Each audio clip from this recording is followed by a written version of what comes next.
Hey guys, welcome back to the channel. This is a story about what if Naruto has wolf and dragon bloodline. Before I start, please support for more amazing content, and do consider subscribing to my channel and share this video with your friends. This is written by Greyff and link in description and support writer. Let's start the video. Spiral Dragon, Part 1. Wishing upon a Dragon. Break. Toti pondered in his current favorite form of a black house cat as he watched Team 7 scurry on their D-rank mission. A tail whip cracked, resetting events to baseline.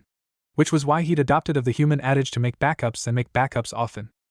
As what some considered an elder god, something that existed before this newfangled three-dimensional in a fourth medium multiversal idea had been thrown into existence, he didn't really have a form in the manner that these beings would consider as such. It was just something he learned to manifest to keep these fascinating little beings from screaming and clawing their eyes out or self-terminating in a large manner of methods. Most of which weren't even all that amusing. Now, here was a good point about things that he, another convenience as he was quite capable of being male or female or she-male or whatever struck a momentary fancy, just didn't quite understand. Team 7 was doing those silly little D-rank missions, which were supposed to build teamwork, which really was only emphasized during their genin days anyway. From what one could see just in the past/future of this little speck of reality, once they got to Chunin or journeyman ninja teams were mostly dropped. Just as often, these team building jobs didn't do much except provide busy work. Or at least that was Toltier's view. So, it was boring and pointless. Which was exactly the sort of thing that a god of mischief/trickery/luck/whimsy/wishes tended to want to throw in random factors. Except this was a timeline not too far off the main line, but far enough that he could do this and not have a bunch of humorless whiny gods complain at him about it. That was annoying and pointless, and he could do without that sort of thing.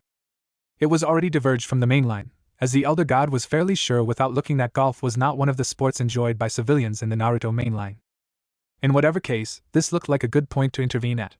It was one of those soft points where the timeline didn't break or ripple over much if something was moved, which could also be a right pain. Break. Hurry it up, Naruto, said Sakura, her voice slightly distorted by the communicators they wore. Yeah, just a minute, said Naruto as he picked his way through the forest. I am so sick of this. Not in position yet? Asked Kakashi over his communicator. Why do we need to be in position anyway? Asked Naruto. We're searching for golf balls, for crying out loud. That, said Kakashi, is a secret. It's probably a team-building exercise for coordinating against mobile targets, right, Sasuke? Asked Sakura. HNN. Yeah, whatever. Hey, I think I said Naruto just before the ground collapsed under him. Hey. Kakashi frowned as he tapped his communicator.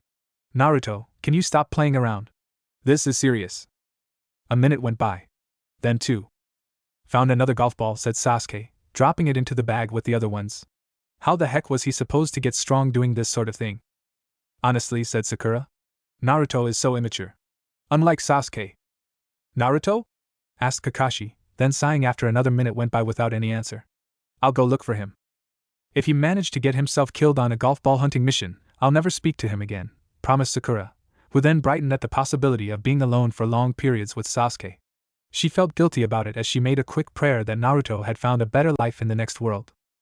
That flash of guilt didn't keep Sakura from hoping sincerely that Naruto was out of her life, and a brief fantasy in which she and Sasuke got closer together with the tragedy of an MIA Naruto a shared experience. Break. Help. Managed Naruto as he turned in midair to see the distant bright crack of the hole he'd fallen down disappear in the distance. Finally he remembered his ninja tools, tied a length of cord to a grapple, taking 3 tries, and threw it off into the darkness. It made a clang as it hit rock somewhere out there and apparently bounced off. Wah! Cried out little 12-year-old Naruto as he realized how far he'd fallen. It was hard to tell how fast he was going because all he could see was dark, but he'd been falling for a very long time now. He was going to splat. He'd hit the ground and be smushed into jelly. Now he'd never be Hokage. Never kiss Sakura. Never get anyone to like him. Dying in a dark hole where he'd never be found. Never eat ramen again. Oh. Screw this! Screamed the falling genin, trying to swim through the air towards a shaft wall. Thwop! Naruto blinked as he landed on something that seemed kind of hard but which gave way immediately, slowing him down. Well. What do we have here? Naruto gulped at that overly loud and overly deep voice. If a mountain could speak, he would expect it to have such a voice. A particularly large and nasty mountain. The kind of mountain that loomed over lesser mountains and intimidated the rest of the mountain range. It was a very, very scary voice. After a brief pause came something that sounded like that same mountain sniffing the air. Even that was intimidating. Naruto Uzumaki. Genin of the Leaf Village. Jinchuriki of the Nine-Tailed Demon Fox. Why you know me? Asked Naruto, hoping this wasn't someone he'd pranked. Flames shot out, briefly illuminating the cavern. Naruto couldn't possibly be any more quiet or still than he was at that moment, having seen way too much. If his muscles hadn't completely frozen, he might have wet himself right there. His landing pad was the forepaw of a dragon who was at least as big as his village. Just the forepaw/claw/hand was bigger than his apartment building. Said dragon had just jetted flames out of his mouth. Had those flames hit him, Naruto knew with absolute certainty that he'd be ash blowing on the wind. Now what to do with you, mused the dragon in the darkness now that the flames had died out. Naruto imagined his death in several grisly manners, each one more nasty than the last. Considering the first one involved being eaten and his ninja headband popping out later after the dragon got a toothpick, that was pretty bad. Don't be a fool, child. I don't eat sentient beings. It's bad karma. That's good, right? Asked Naruto as he tried to get his shaking under control. Even as pathetic and tiny as you are, the least ninja of your class, whose teammate even now prays for your death, killing you was not my plan, else I would not have stopped your fall as I did. Right, said Naruto, realizing that he was shaking twice as hard now that he'd relaxed just a little bit. Also a bit sore as he'd been clenching quite a bit. Sasuke's praying for my death? Not that one. Sakura Haruno. Eh? Asked Naruto. There was a chuckle that sounded like a rock slide. Child. I'm able to read minds. All true dragons can do a bit of that, as the ability to speak all languages despite mouth parts not really compatible with human speech. Now that you've awoken me, I have no reason to lie to you. Rather, I owe you a favor. Eh? Asked Naruto, suddenly getting a glimpse inside Sakura's head and feeling the contempt she had for him. She was wishing he was dead so she could get closer to Sasuke. Did his life utterly suck or what? Speak, child. 3 wishes shall I give you. If it is in my relatively vast power to grant, I shall do so. Can you get me out of here? Asked Naruto. That was his first concern after all. Is that your only wish then? Wish? Like you can give me anything? Asked Naruto, tiny glimmer of hope popping up through the dark. Don't waste my time, child. Freedom beckons me. I am not all-powerful. On the other hand, as a celestial ancient dragon of considerable magical power and knowledge, there is quite a lot I could do that you might think impossible. Okay, said Naruto, screwing up his courage. I wish I had some awesome jutsu that would let me get out of stuff like this. Flight or teleportation? Maybe a walk through solid objects? Very well. The dragon's eyes flashed red, illuminating Naruto briefly. What was that? Asked Naruto, a little nervously. Just prepping for that wish, explained the dragon, its deep voice causing rocks to slide off somewhere in the distance. Possibly in Kumo. Your second wish? I don't feel any different, noted Naruto. I haven't granted the wish yet, child. After you've made all 3, it may be possible to combine them all in one event. The dragon made a thoughtful noise. Conservation of matter and energy. Considerations a bit beyond your current understanding. Okay, said Naruto. He was a little miffed at the reference to his intelligence. At least he thought it was a swipe at him not being all that and educated and stuff. Hey, if you can do stuff like this, why can't you just escape? My word was given that I would not escape until I was freed, answered the dragon. Your arrival, unintended as it was, managed to do that. Oh, said Naruto, nodding at that. Giving one's word was important. That was at least one thing he had in common with the huge dragon with the equally huge teeth. Well, are you sure Sakura doesn't like me? Maybe he'd imagined that earlier? The dragon simply linked the bit about Sakura fantasizing about Naruto being dead, yes still, and her getting closer to Sasuke as a result into Naruto's head. Oh, said Naruto. Could you make her a little friendlier?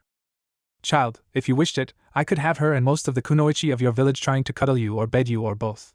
If you made it one of your 2 remaining wishes, I could have it so that she never looked at Sasuke Uchiha in such a way. I could make her your tsundere sister, your best friend since starting the academy, or your pet. Is that what you want? Said Naruto, suddenly picturing those possibilities. Suddenly he did want something like that. No. It wouldn't be right to do it that way. Though the brief imagination of Sakura smiling at him as his best friend did have a powerful appeal to him. The dragon sighed and settled down. I'll speak frankly. Your strength is subpar for your age and the amount of working out that you do. Your chakra control is terrible, again relative to your age group.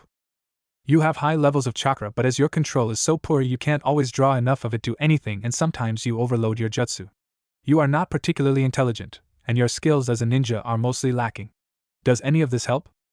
Damn Sasuke, muttered Naruto. He was sure he was being compared to the top student somehow. Do you want him to suffer then? The dragon managed to sound mildly disappointed despite having a voice that tended to cause bones to vibrate in his immediate vicinity. No, said Naruto after a long pause in which he considered being able to lord it over a broken and beaten Sasuke. Nice image, but somehow lacking.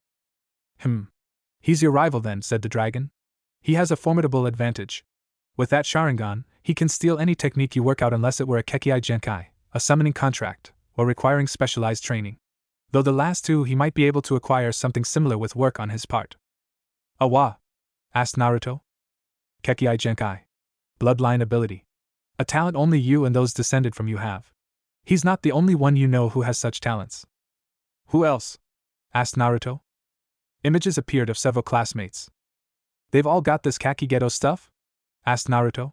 Sounded like an unfair advantage to him, but then again they were ninja and cheating was a natural ninja activity. Yes. Some have specialized training and techniques that they are able to use to greater effect than those who haven't been breeding for that purpose. Not a true Kekkai Genkai, but getting there within a few more generations. So, said Naruto, thinking if they had one it really wasn't fair that he shouldn't have one. Can I get one? An awesome Kekkai Genkai that Sasuke couldn't steal? Might be able to work that into the first wish as well, indicated the dragon. Okay. When you get loose, you're not going to destroy the village or something, are you? Asked Naruto. Not unless that's your third wish, replied the dragon. Is it? No. Naruto was quick to shout. Why do all the girls like Sasuke so much, and not me?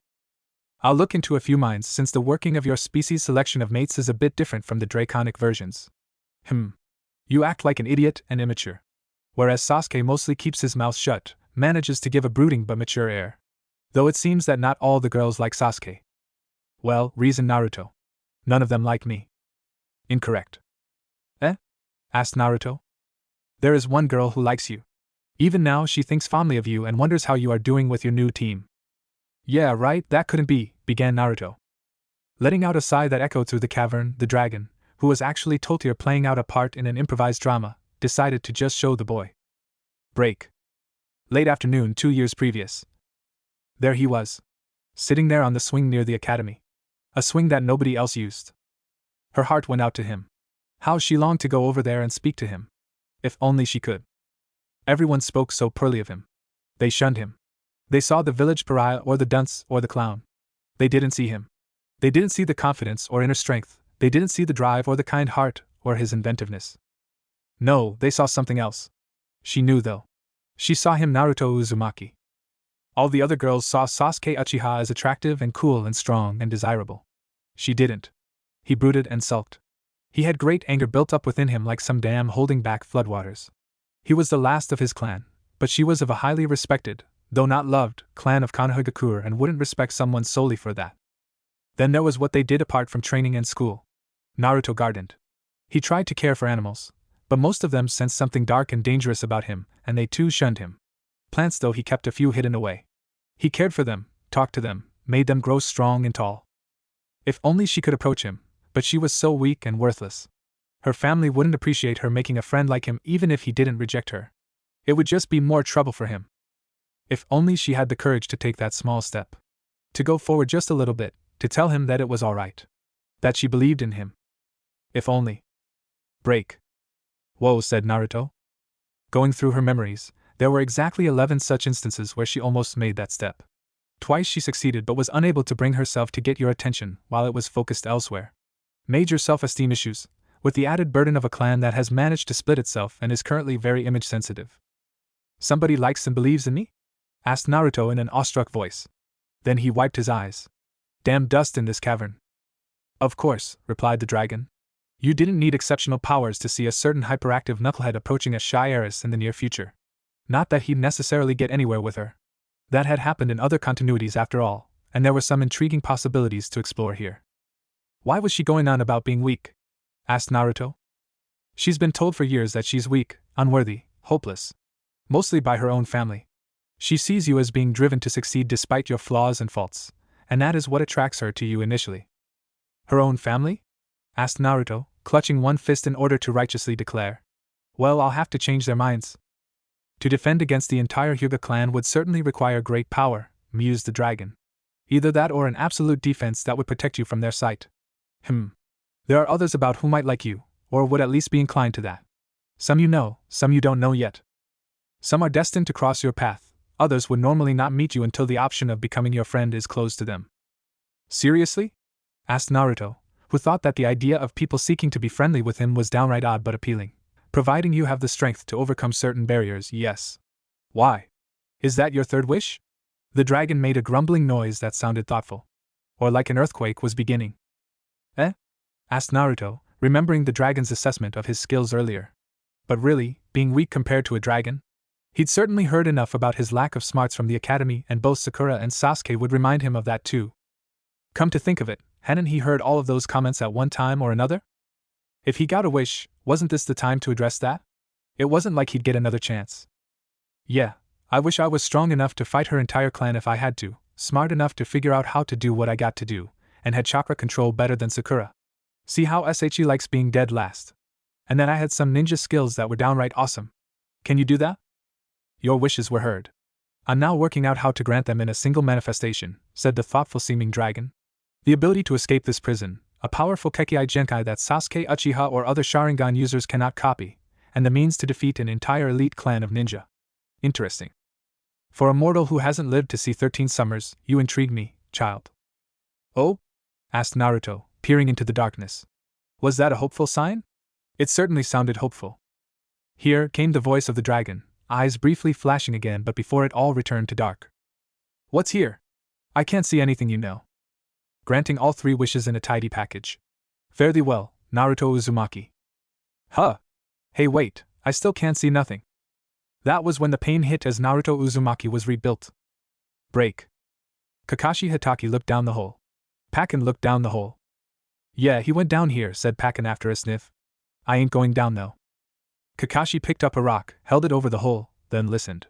Nothing. Then he fumbled in his belt, snapped a chemilite, then dropped that. I can tell you that goes down pretty damn far, offered Pakken. And smells of old musty reptile for some reason. Well, great, Naruto's dead, griped Kakashi as he saw the glowing chemical stick disappear in the distance. On a golf ball collecting mission. Now I've got to break the news to the rest of the team. Sasuke will be mad. Well, the loss of a teammate is always hard, said Pakken philosophically. No, it means we get a fail for the mission on his permanent record, said Kakashi. He couldn't see Sakura particularly caring about it, but Sasuke was trying to live up to his brother's record and surpass it. Which he wasn't doing, as Sasuke wasn't quite the genius that Itachi Uchiha had been. Kakashi turned away from the hole to go see to those tasks, which meant he missed it when Naruto left his grave. He didn't miss the sudden gusting wind nearly blowing him off his feet. Nor did he miss the way Pakken repeatedly stated that he had seen nothing, that couldn't have been what he thought it was, and how he needed to check the expiration date on the bacon bits. A few seconds earlier, Naruto switched, finding the little mental toggle to do so. Suddenly the darkness wasn't all-encompassing. He was in a huge cavern, and there was writing on all the walls. Unfortunately, he couldn't read the writing as it was apparently written in High Draconic, and he hadn't assimilated to that degree yet. Naruto blinked and cocked his head to the side. How did he know that? How did he know this stuff was written in a Draconic language? How did he know that he could fly, had a breath weapon, a lifespan that could be measured in millennia, was stronger and tougher and more intelligent, and that by switching into his dragon form he might get severely injured in the process, but he could flatten the Hyuga compound and make Hinata an orphan without any family at all? Have to use his fabricate spell, make this a lair now that it wasn't a prison anymore. Besides, the big dragon only was kept here by his word, and Naruto wasn't planning on swearing any oaths to be a prisoner. Wait a minute, he had a fabricate spell? That could be freaking handy. Naruto curled his tail underneath him, squatted, and summoned his magic. Then he leapt straight up, his wings held tight against his body lest they snag on the passage. Once clear, he could fly in earnest. He felt the air cupped by his wings as he climbed to a high altitude. It was his internal magic that let him fly, though. The wings alone would let him glide or control his flight, but they weren't sufficiently large to let him fly without magic. Naruto grinned at the sight of the village beneath him, then had a thought, and just glided to a landing where he could switch back. Boy, wasn't Konoha in for a surprise? He knew that he'd been rewritten and that he was now a dragon. Not simply a large lizard, but a bitopian adamantite dragon. Which had scales but was not a reptile, closer to a bird in some respects. If one looked at him, using his innate polymorph to duplicate his human form, one would simply see Naruto Uzumaki the way he'd always been. More or less. Using the Sharingan would not reveal anything particularly amiss either. The Byakugan, on the other hand, would reveal some pretty darn powerful chakra flows. Hints of something else would be revealed. Someone familiar with draconology would be able to identify him as a celestial, or bitopian, adamantine dragon, or at least a subspecies of the same. A form of dragon known for their extremely high strength, particularly tough hide, and the ability to blast things with a form of celestial fire. That he could use innate spells to fabricate, enlarge, reduce, or mend. Oh, and that his diet could pretty much include anything in the animal and vegetable and mineral groups in varying balances. He plucked at his clothing, frowned, and made a gesture. His clothing shifted, becoming ripped and torn and scuffed up, giving him the opportunity to wear a different outfit after he'd let people see him wearing it. Now he just had to put on and act like everything was normal, up until he was ready to surprise certain people. Scrolls. That would be a good cover. Fortunately, with his fabricate spell he could make them. All he needed was raw materials and the knowledge of how to make paper so the magic could be directed to handle the conversion. Thinking about it, Naruto decided the first order of business would be letting the Hokage know. Old man had been pretty cool with him so far, and now he was going to be in on the biggest prank Naruto had ever pulled. Break. I see, a Kekii Genkai? Asked the Hokage, looking over the hand weight he'd handed Naruto to prove this claim of his strength increasing. That Naruto had crushed the metal weight in his hands rather than just lift it had been duly noted. Interesting. Apparently, said Naruto. I'm gonna keep it secret for now though. Why? I'd have thought you'd immediately brag about it, said the Hokage. Yeah, well, think about how it'll look when the dead last turns out to be able to pull something like this out, said Naruto. Yes, I see, said the Hokage with a nod. As a prank, it would be amusing. The question was whether Naruto could restrain himself enough to manage it. Yes, I can specify that area as your property so long as it is unchanged on the surface. Underground chambers, I'd want to take a look at it myself, but I don't see any particular problem. Okay, said Naruto. I'm also going to summon a seal expert to look over the Kyuubi's prison, just in case there were any problems in that regard, said the Hokage thoughtfully. Okay, said Naruto, frowning thoughtfully. One other thing, Ji-san. I just found out about some girl who might like me. If you're talking about Sakura Haruno, I don't think you're correct, said the Hokage. Naruto shook his head once. No. What can you tell me about the Hyuga clan? Break. Naruto's dead? Asked Sasuke. On a D-rank mission? To collect golf balls? He fell in a hole, said Kakashi. A really deep one. Sasuke considered the klutz who got dragged around by a large dog while on a dog-walking mission, who got clawed and bitten by Tora on a cat-finding mission, who tripped over a can of paint on a fence-painting mission, fell in the river on a riverbank cleaning mission, slipped in dog crap on a kennel cleaning mission. Yeah, it was believable. Kakashi cocked his head at Sasuke. No remorse for a fallen comrade? My life has been filled to overflowing with the deaths of people I once knew, said Sasuke. He is just one more. So, will we be getting a replacement for Naruto? Asked Sakura, deciding to move forward rather than let the guilt about wishing for Naruto's death overwhelm her. I don't know, admitted Kakashi. Team 7 might be disbanded. Or we might get a replacement. Or we might just be stuck with D-rank missions until we can get a third gen in. That decision will be up to the Hokage after I make a report. Break. The ANBU spread out a bit after the dash down the long and nearly perfectly straight shaft. One commented that it looked to be for the purpose of allowing air into the cavern below, meaning they had come in through a ventilation duct. One of the ANBU, Bat, had an echolocation jutsu similar to Irika Yumano's method.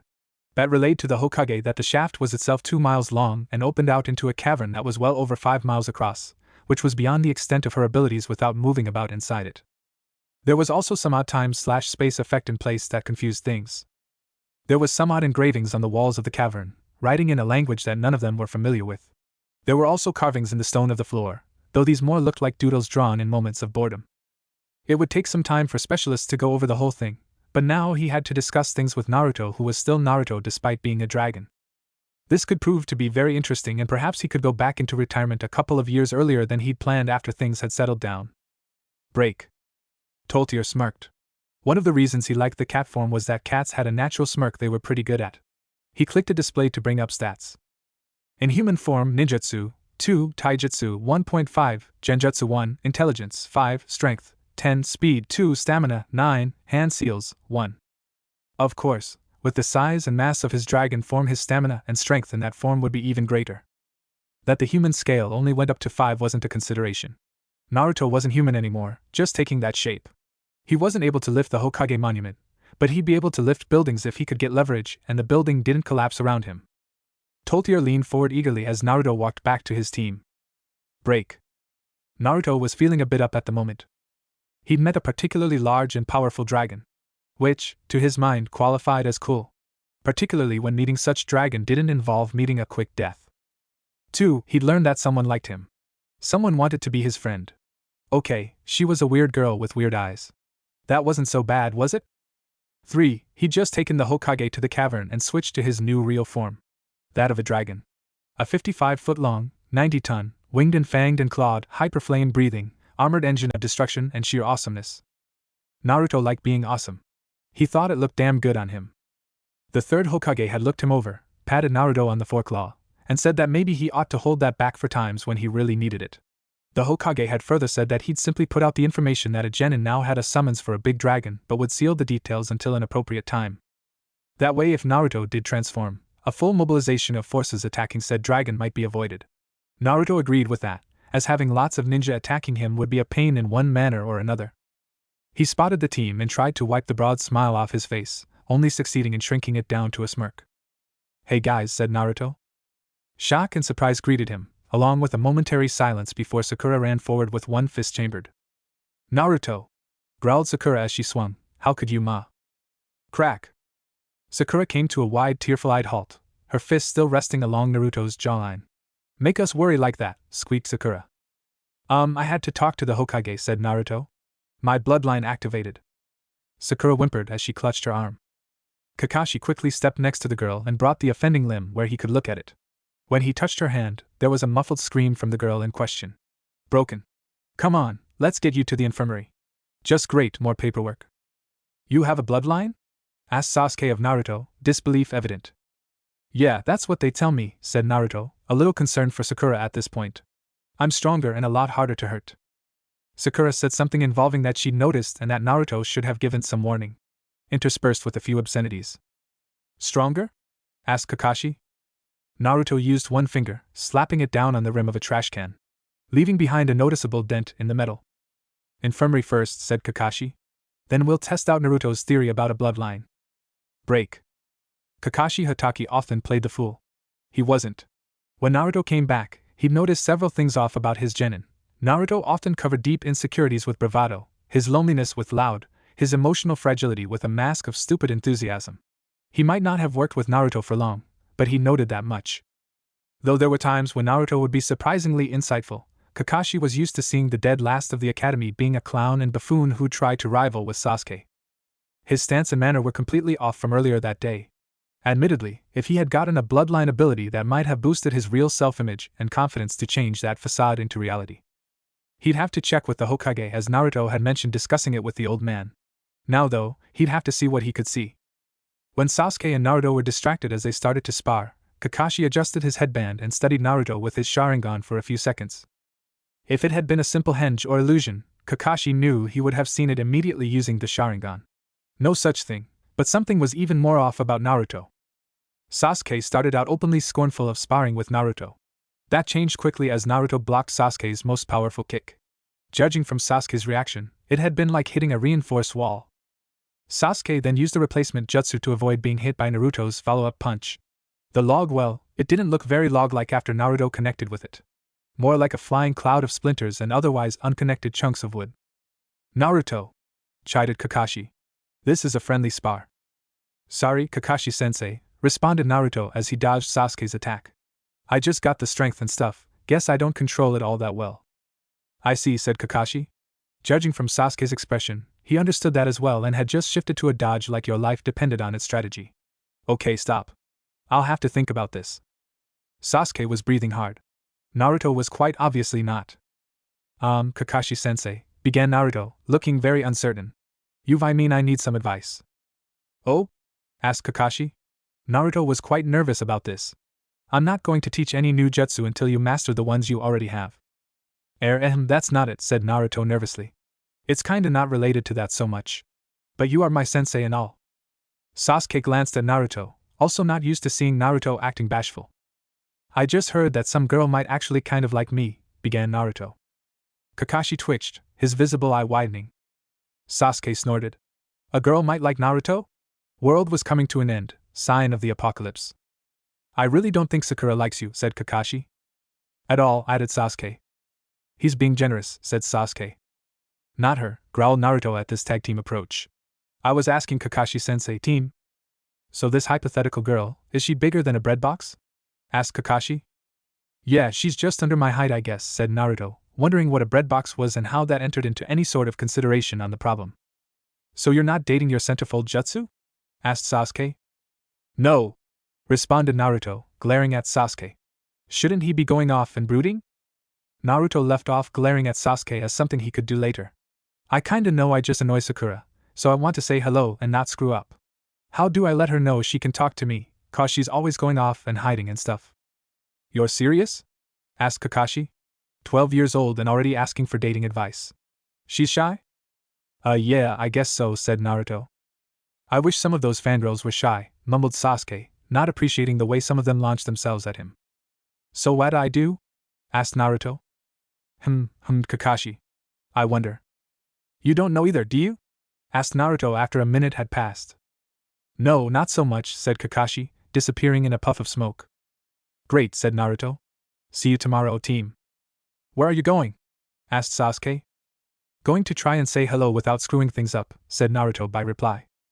Sasuke waited until Naruto had walked out of sight before smirking and starting forward himself. Someone else had girl problems. This might be amusing. Break. Toti sat back, indulged in a little mango jello, and watched the show. Comedy elements were inserted, but he made Naruto considerably more badass. Badass wasn't funny in itself per se, but increased Naruto's chances of survival in an admittedly hostile environment. Toti also understood, and had manipulated things, so that the positions of comic relief sidekick and comic relief rival had plenty of potential applicants. First though, one had to demonstrate something of the changes in the main character that would then cause potential applicants for those two positions to occur. Oh, and that group there. They would do nicely for additional complications in Naruto's life. This group here though. They traced some of the tremors that had been routed away from Konoha back to Konoha and decided to take advantage of a break in the defenses caused by a minor cascade of rocks. Not much of a threat as things went, as they were all of Chunin level except for some odd items and talents. Break. Kurina Yuhi was a Jonin and quite experienced, therefore she knew there was a problem a few moments before the attack came. She immediately began a genjutsu, fading from view. Unfortunately, the intruders weren't slouches either. Psychic Jar called out an attacker as he leapt into the training ground, pointing a jar in the direction where the Scarlet Eye Jonin had just vanished from.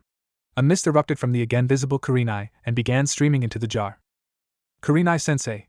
Yelped Kiba, rushing forward to engage the enemy. Cloud kill, said another attacker, sending a cloud of violet smoke forth from his hands to target the cloud of insects and two of the genin. It was a Suna technique, but being able to copy other ninja techniques and redirect blame were but two more tools in an infiltration specialist's arsenal. I won't let you, began Hinata. A third attacker appeared behind her and simply slapped a helmet down on top of her head. The mists abated after a moment, and the first attacker sealed the jar he held as Kurenai's body toppled to the ground.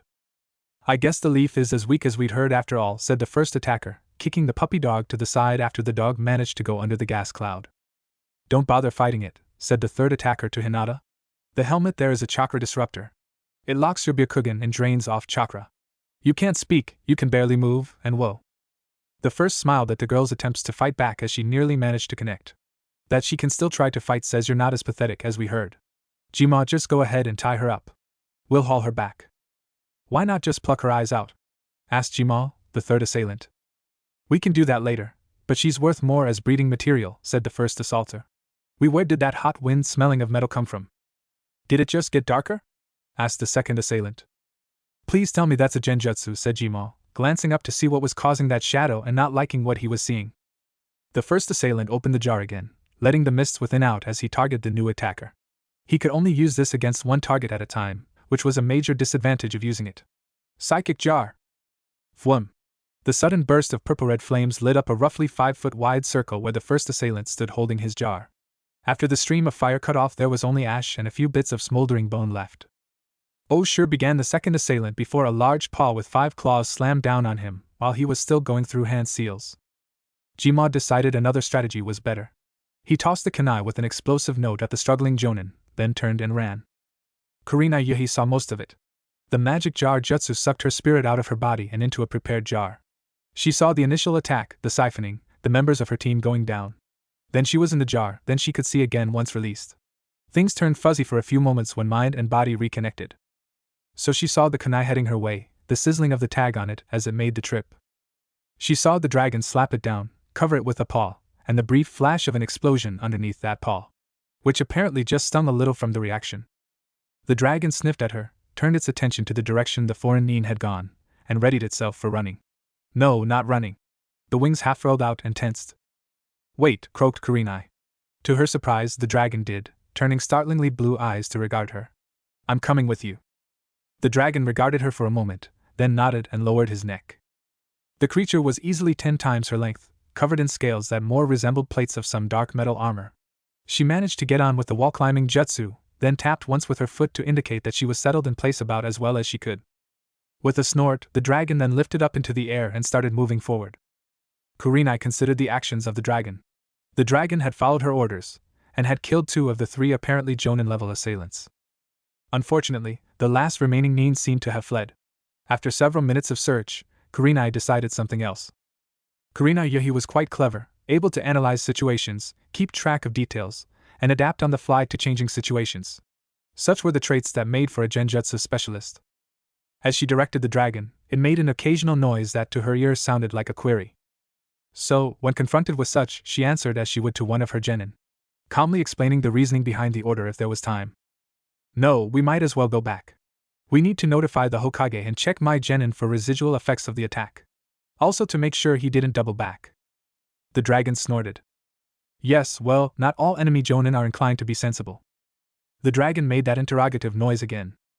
No, I don't speak dragon, but I'm usually pretty good at guessing. By the way, that attack you used against the first jonin. In the future, you might avoid completely incinerating targets as it is difficult to get information from ash floating on the wind. The dragon snorted again. I understand. Which one of my genin were you protecting? The dragon made an odd noise that ended with an interrogative sound. Like I said, I'm good with puzzles. The dragon sighed, and then grunted. Ah, said Kurenai. I should have guessed. She's essentially a princess, or at least a highly placed lady of a noble house. The dragon made an odd noise. Well, yes, is traditional for dragons to go stealing away princesses. The dragon craned his head around to look back at where Kurenai was straddling his neck near the shoulders. I'm not approving, I simply stated I understood, said Kurenai. Though if the dragon wants to save the princess, I think I've heard a few tales like that as well. The dragon snorted again, this time sounding as if he agreed. What's next? An evil prince trying to steal the girl from the dragon? Asked Kurenai. The dragon snorted and circled the clearing. Umbu? And the Hokage? Asked Kurenai as she got a good look. She also noted that the dragon didn't seem intimidated and the Hokage was standing in the middle of the clearing and seemed perfectly fine with the approach of 90+ tons of dragon. The dragon's landing was clumsy, but managed to avoid taking out more than a few trees at the far end of the clearing from the gathering. Kurenai wasted no time in appearing at the Hokage's side, ready to tell the Hokage this wasn't an enemy. Even though she suspected he already knew that. Hokage-sama, this dragon, began Kurenai. The Hokage held up a hand and when he spoke there was a voice amplification jutsu that carried to the various ANBU, the 3 genin being helped to their feet, and probably the next 2 training areas. Summoning contracts are normally passed from teacher to student and are jealously guarded. Some though are passed along a family line. Naruto Uzumaki has just come into part of his inheritance. The dragon looked at the Hokage for a few moments, then nodded, took wing again and flew off. One of the Nin escaped, said Kurenai.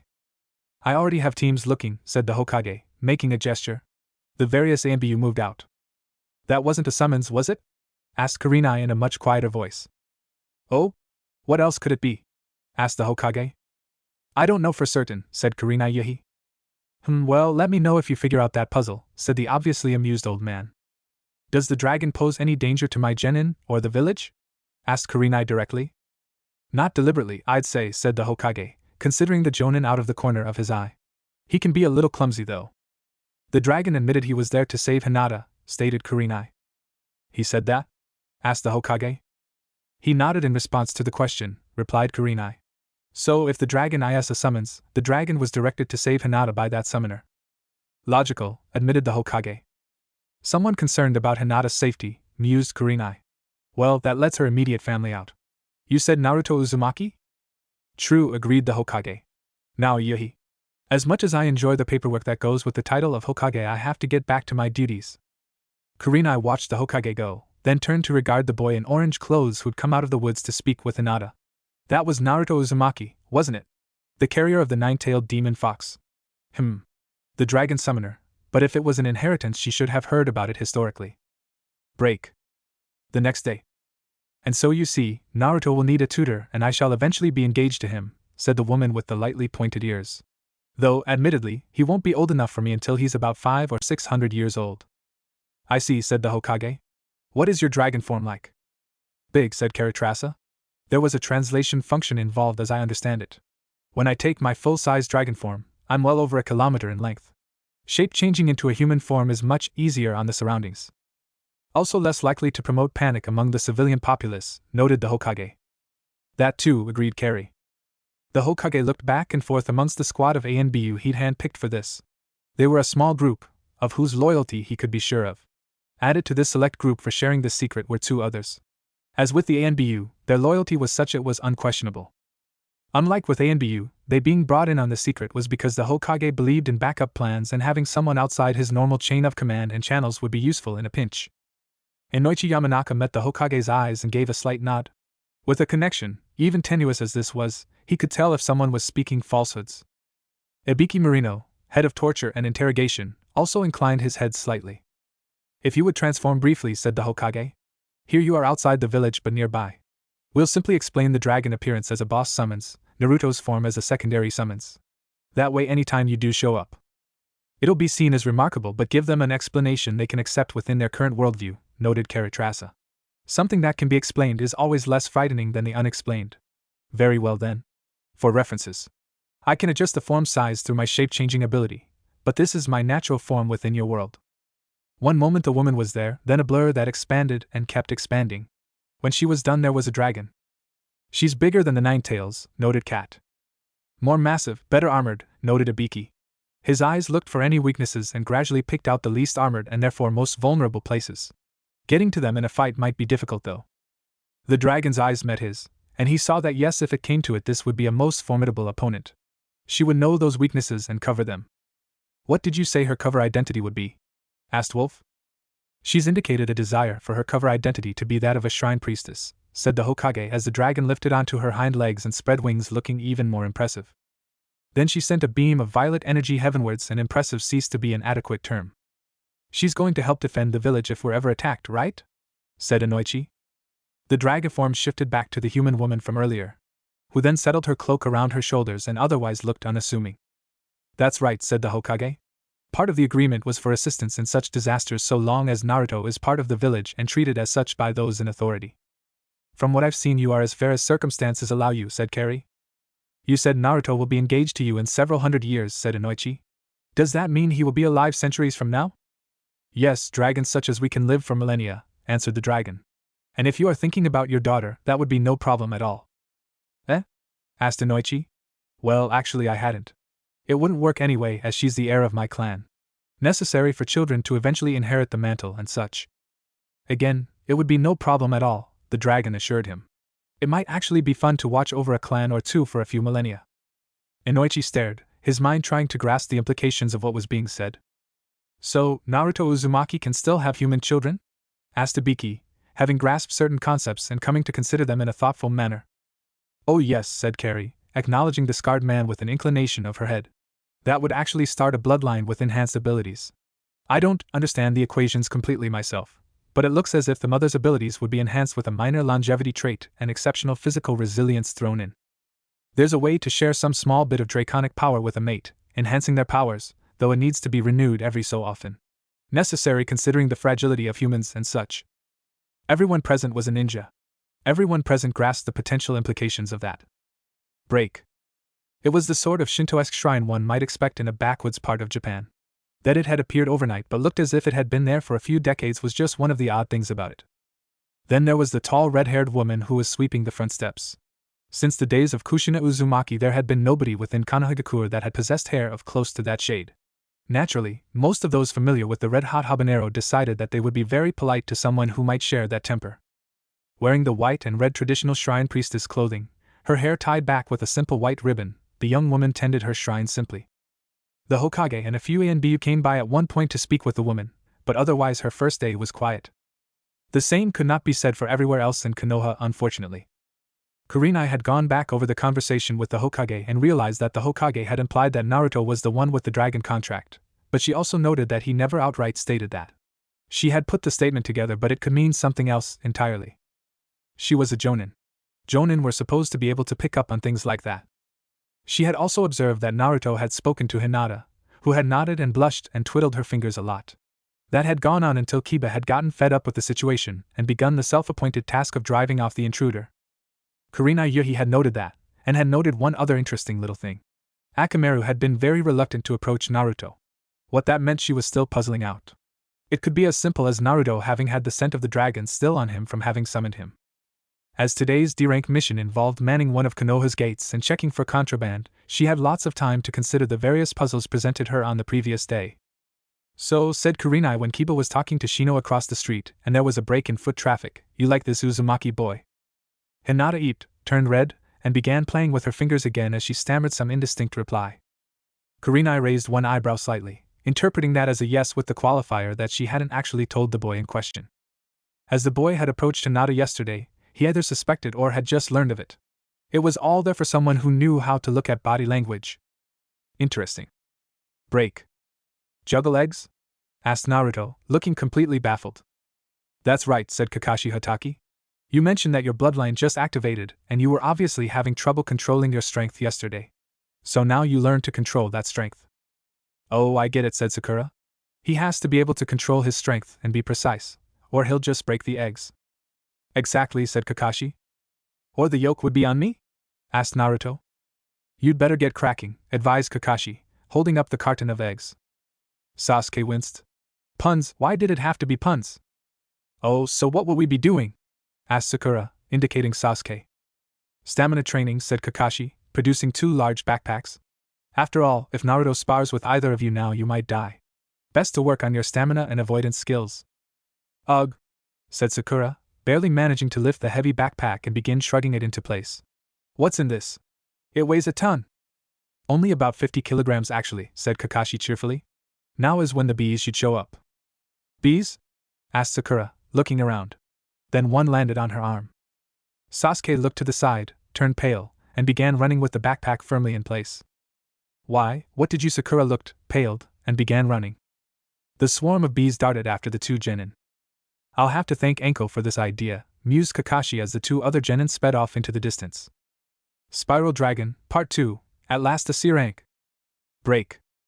I officially hate you, said Sasuke to Kakashi the next morning, applying fresh salve to the bee stings covering his left arm. Sakura merely whimpered. Why is she wearing a bag over her head? Asked Kakashi. She fell down, said Sasuke. Swarmed. Oh, I guess she wasn't ready for that level of training, said Kakashi. Agreed, said Sasuke. We'll have to work her up to that level, said Kakashi. What could I use that's a little slower than bees? Sakura whimpered again. Anko has some pretty good ideas about training, said Kakashi thoughtfully. Right, she's the one who came up with the bee avoidance exercise? Asked Sasuke, taking out a little notebook. Yes, Anko Mitarashi. What's that anyway? Vengeance list, said Sasuke, writing the name down and then putting the notebook away. Naruto, how's the exercise going? Asked Kakashi of his final genin. Exactly as you might expect, said Naruto, happy to throw puns around. Let me guess, said Sasuke. You were a smash? The yoke was on me all right, responded Naruto. Please stop, said the kunoichi in their midst.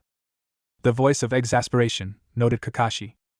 Maybe she's trying not to crack up, observed Sasuke, who didn't think losing to Naruto in anything was particularly acceptable, or maybe it was just the bee sting's irritation. Well, we've got a mission to get to, said Kakashi as he realized that Sakura was beginning to shake. There's the Hiryu Shrine, a nice little place that's just set up. We'll work on Sakura's endurance, Sasuke's avoidance skills, and Naruto's strength control after it. Break. Hello, I am called Carrie, said the shrine priestess. Hello, cousin? Eh? Asked all 3 genin. That's you, Naruto, said Carrie. Eh? Asked all 3 genin again. I've got a relative? Asked Naruto. Distant, said Carrie. I'm also to instruct you in Fuinjutsu, so I specifically requested Team 7 for assistance. I expect that if you do a good job, I may have to do so again in the future. You're related to Naruto? Asked Sakura, taking the bag off in order to see more clearly. Yes, and what happened to you, child? Asked Carrie. Training accident, supplied Kakashi. Come along, said Carrie, shaking her head. I can't have you greeting petitioners looking like that. Break. Kakashi had found a little stone bench under a tree and begun reading. It was a pleasant morning, things were going well, but he was distracted by the shrine priestess. She had the red hair that Kushina had, and it was possible that she was a relative. Uzumaki were pretty rare though after the fall of Whirlpool. Sakura and the priestess were wearing the traditional white and red of shrine priestesses, but it was Sakura having a freshly scrubbed look and a lack of swelling that caught his attention. You think I can learn to do that? Asked Sakura. Medical jutsu? If you've got good chakra control, I've a scroll on the basics, said Carrie. Now if you'll sweep this area? This is mainly to be obviously here and able to provide for visitors. I've already got Naruto working on some stone engraving and Sasuke is working on repairs of the warehouse. Really? Asked Sakura thoughtfully. It really is important at your age to think about specialization of your ninja skills, so you can concentrate your efforts there, said Carrie, glancing up at Kakashi. Unless, of course, you're the famed copy Nin who is good at everything. Well, we can't all be as awesome as me, said Kakashi, smiling to indicate he wasn't completely serious, though his mask was blocking most of that smile. So, if it meets your training schedule? Asked Carrie, raising an eyebrow. Kakashi hesitated. There was more going on here than just what was visible on the surface. He was sufficiently experienced that he could get a feeling for a potential opponent's raw power, and he was currently getting the feeling he was facing someone of Kage-level power. He was also getting absolutely no threat from that individual, but there was something off about her. Kakashi waited until the woman was off instructing Sakura on what the various plaques, wards, prayer strips, and fortune-telling procedures were. Acting as if he was just idly scratching an itch, he moved the forehead protector away from his Sharingan eye for just a moment. When he pulled it back down, he was a little more confused. Break.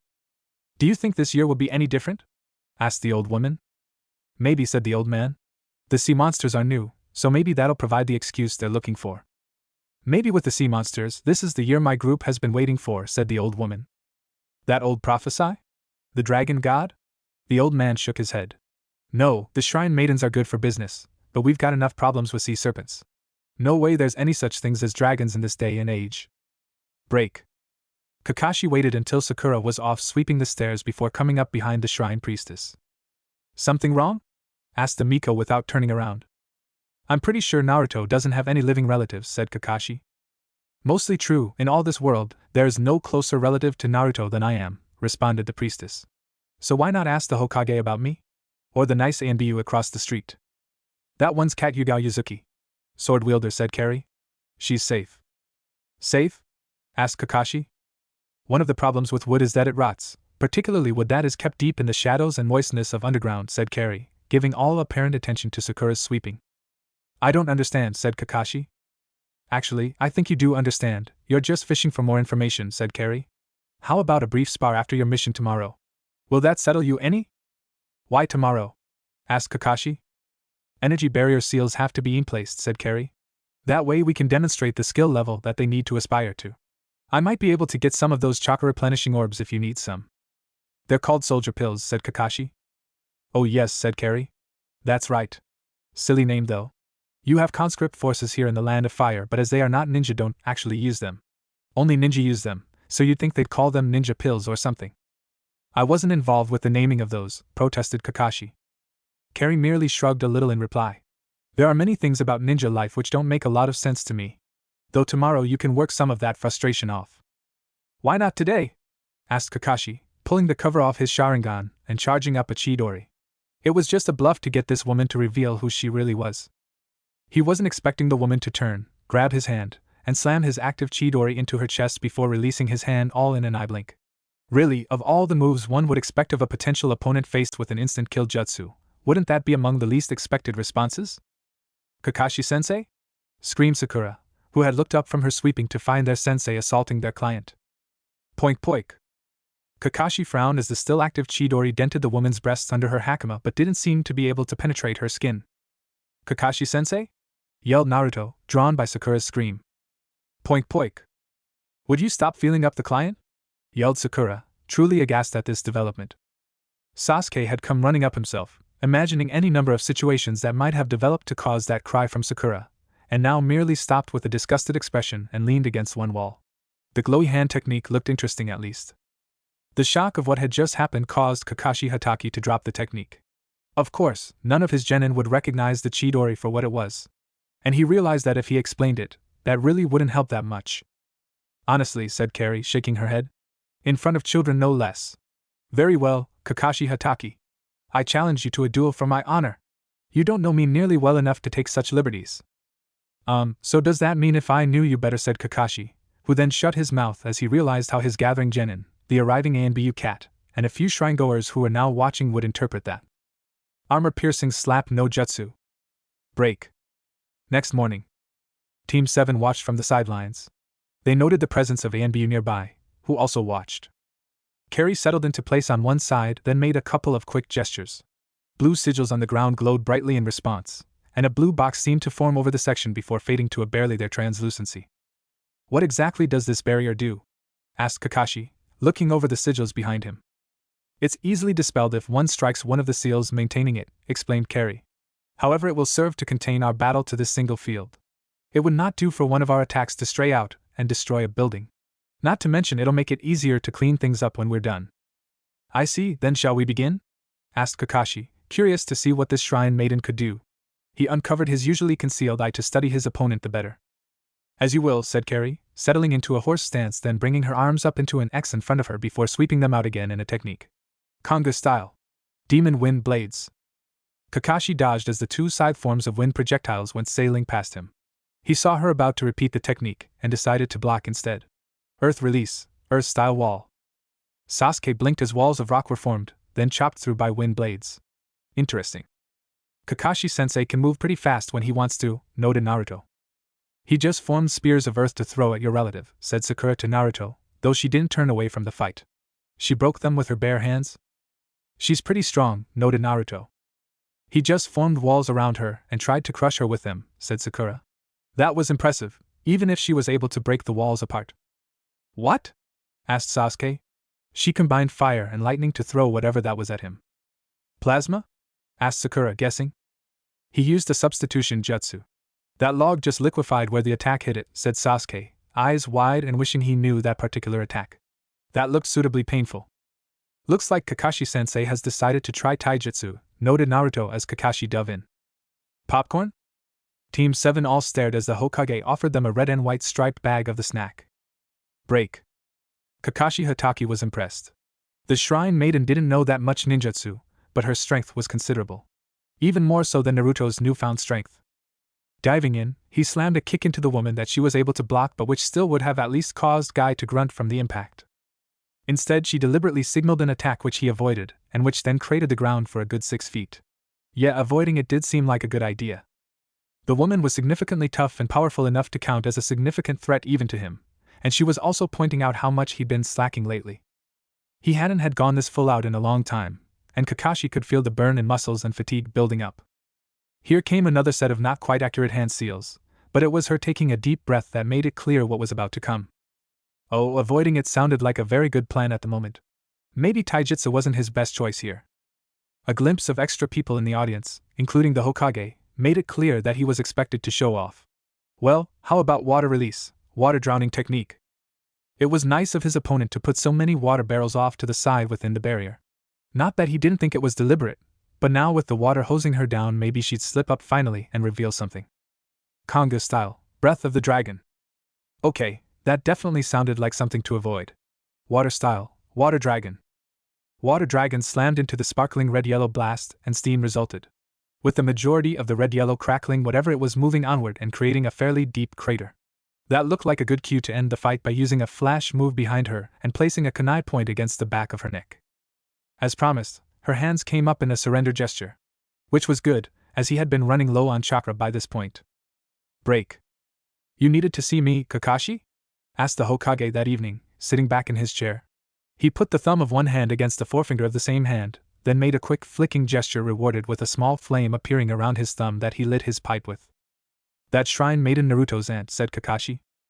Activate level 4 wards, said the Hokage, making a one-handed seal which crackled with chakra. Kakashi's eye widened slightly. Level 4 wards were pretty tough, indicating that there were S-class secrets involved. They weren't routinely used because the fuinjutsu required to make them was fairly complicated and always having to be updated in order to deal with the newest eavesdropping techniques. Do you remember the large boss summons from the other day? asked the Hokage. I somehow missed it, but Kakashi felt certain impossible suspicions click together. The Hokage sat back in his chair and started making a chain of smoke rings. That's Kakashi stopped again. No. That can't be right. The Hokage, letting his subordinate work it through. She's the boss summons? Asked Kakashi finally. But when I had Naruto demonstrate his summoning technique to me in private, he had the gestures right but he didn't manage to draw blood and the summoning wasn't a summoning, said Kakashi, continuing to work things through. It looked more like a shadow clone and a substitution. It was just that the answer he kept coming up with was something his mind just balked at. He is indeed the child of Minato Namikaze and Kushina Uzumaki, supplied the Hokage. However, there is more to his heritage than was originally thought. Naruto, who is the child of the fourth Hokage, and the Jinchuriki of the nine-tailed demon fox, is Kakashi's voice trailed off again as his mind saw the conclusion, and just did not want to go there. Able to take the form of a heavily armored, plasma fire-wielding, flies fairly quickly dragon, said the Hokage.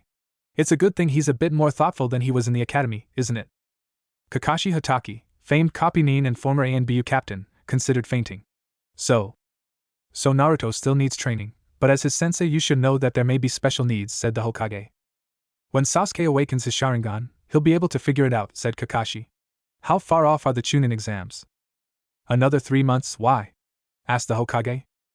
Guy will be entering his team, said Kakashi, a peculiar glitter in his visible eye. And you want your team to grind his into the dust? Asked the Hokage, sounding bemused. Who, me? The thought hardly ever entered my mind, said Kakashi, who then sighed. This is going to cut into my reading time. I've got a C-rank mission that might interest you, said the Hokage, beginning to smirk. A C-rank? They've barely begun D-rank missions, pointed out Kakashi. This is a request from Fortune Beach, said the Hokage. The Miss Beach competition is being threatened by sea monsters. Fortune Beach is over a week's travel away. Kakashi tried to look disinterested and failed to pull it off to Hiruzen Sarutobi's discerning eye. How fast can Naruto fly? He can be there in less than a day, I'd think, responded the Hokage with amusement. I see, said Kakashi thoughtfully. Might be a good place to have the genin train while I keep an eye on the contestants. There was a beach with warm blue crystal clear waters. White sand beaches. What was very frequently a clear blue sky. A warm water current kept the place comfortably warm year-round. The person who founded the little town there realized what he had found. His family still controlled the little settlement, even if it was technically in the land of fire, and the daimyo ruled it. He had been related to the daimyo of that time anyway, so it was sort of a family post. Since then, a few more families had joined, but it was still a fairly small community with a few large families involved. There was an island not too far off. It had some odd customs but was enough to provide many supplies and assistance during the rough early years. The two communities remained close long after Fortune Beach became much bigger and more populous than Okatsushima. After the Second Shinobi War wrecked most of the place, it had rebuilt, and someone had come up with the idea of a Miss Beach contest. That person was a famous wandering author who set one of his novels in the area, further increasing the notoriety of Fortune Beach. Kakashi Hatake had a chance to have a mission that would take him to Fortune Beach. To guard a Miss Beach contest. While sampling their famous seafood, sitting on white sand beaches, having cool ocean air blowing through his hair, warm inviting waters. Well-curved young ladies who might need their backs oiled by mysterious ninja. Kakashi? Kakashi? Ahem. Kakashi. We'll take it, said Kakashi. You sure your team's up to it? Asked the Hokage, not seemingly surprised. Naruto is a heavily armored dragon, Sasuke is Sasuke. Well managed, said Kakashi. What about the third member of your team? Asked the Hokage, more bemused than anything else because he could tell Kakashi was already fantasizing. Of course, he was professional enough that while he was there he'd focus on the actual mission. So it was good to get the fantasies out of the way now. Who? Oh, Sakura, Kakashi considered. They have a junior division in that contest, right? I can give her first undercover assignment. Break. What's going on, Kakashi-sensei? Asked Naruto, looking around the clearing that was their usual meeting spot. You said we have a long-term mission. Yes, unless you really want to catch Tora again. Kakashi let his voice trail off. Heck no, said Sakura. For some reason that cat's scared to death of Naruto, and I always end up carrying it. The scratches take over a day to heal. Okay then, said Kakashi. We have a C-rank mission. A C-rank? Exclaimed Naruto excitedly. That's good, right? Kakashi patiently explained the mission ranking system, noting that Naruto seemed to be listening and actually understanding it. So this mission takes us outside the village or could be dangerous? Asked Naruto, still enthusiastic. Cool. Sasuke nodded, and a slight smile could be seen if one looked for it. So we'll be going for about 2 weeks, said Kakashi. Normally we wouldn't be able to do a mission like this, but because of Naruto's summoning abilities we have the transportation covered. Naruto has a summons? Asked Sakura. What's he summon gerbils? No. Do you need any special preparations for your summons to carry passengers? Asked Kakashi of Naruto. If not gerbils, it has to be something else pathetic, right Sasuke? Asked Sakura. Sasuke frowned, wondering if the dobe had further uses than freak strength. Yeah, said Naruto, thinking. I need a harness, said Carrie, walking up with a large scroll. You know about this? Asked Kakashi.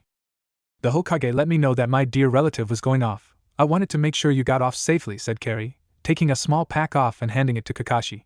I've included some scrolls in there marked for each of them to study. In this scroll I've sealed an appropriate harness. Release. A large harness arrangement of thick rope with buckles appeared out of a puff of chakra smoke. That's huge, noted Sakura. But Naruto with a summons? Why not me with a summons? Asked Naruto, frowning. Because summoning contracts are some of the most powerful and versatile techniques out there, explained Sakura, eager to show off her knowledge. After all, Naruto's new freakish strength was making her look like she was less valuable to Sasuke than Naruto. That was unacceptable, so she'd have to show off where she really shone, which was information. They're jealously guarded by those who have access to such things. Not just anyone can have the chakra reserves and access to them. That's very true, Sakura, said Kakashi in an almost bored tone. I have a set of ninja dogs that I use as summons myself, who are mainly used for messengers or recon. However, you are wrong on one important detail. I'll eat your mask if Naruto has a summoning contract, argued Sakura. Sasuke definitely. I could see Sasuke with an awesome summons. But Naruto? This isn't a standard summoning sequence because our contract is somewhat different, said Carrie to Naruto, having used the opportunity to show Naruto the appropriate hand signs. It's a family thing. Now try it. Naruto tried the hand signs, then clapped his hands together. Summoning. BMF, went a huge cloud of chakra smoke. As it cleared, there was the sight of Naruto sitting atop 50 feet of heavily armored dragon. Sakura's eyes were blank little circles as she stared, slump-shouldered, jaw hanging down and gently creaking in the wind. HNN, was Sasuke's comment, nodding once at the dragon. Now this was transportation with style. He liked style. Now help me get this harness on, said Carrie, lifting one section up. Step into the loops here like this. Ah, I see how it goes, said Kakashi, moving to one of the other holes as the dragon moved accordingly. Sasuke watched for a moment, nodded, then went to an appropriate section opposite Naruto and began assisting.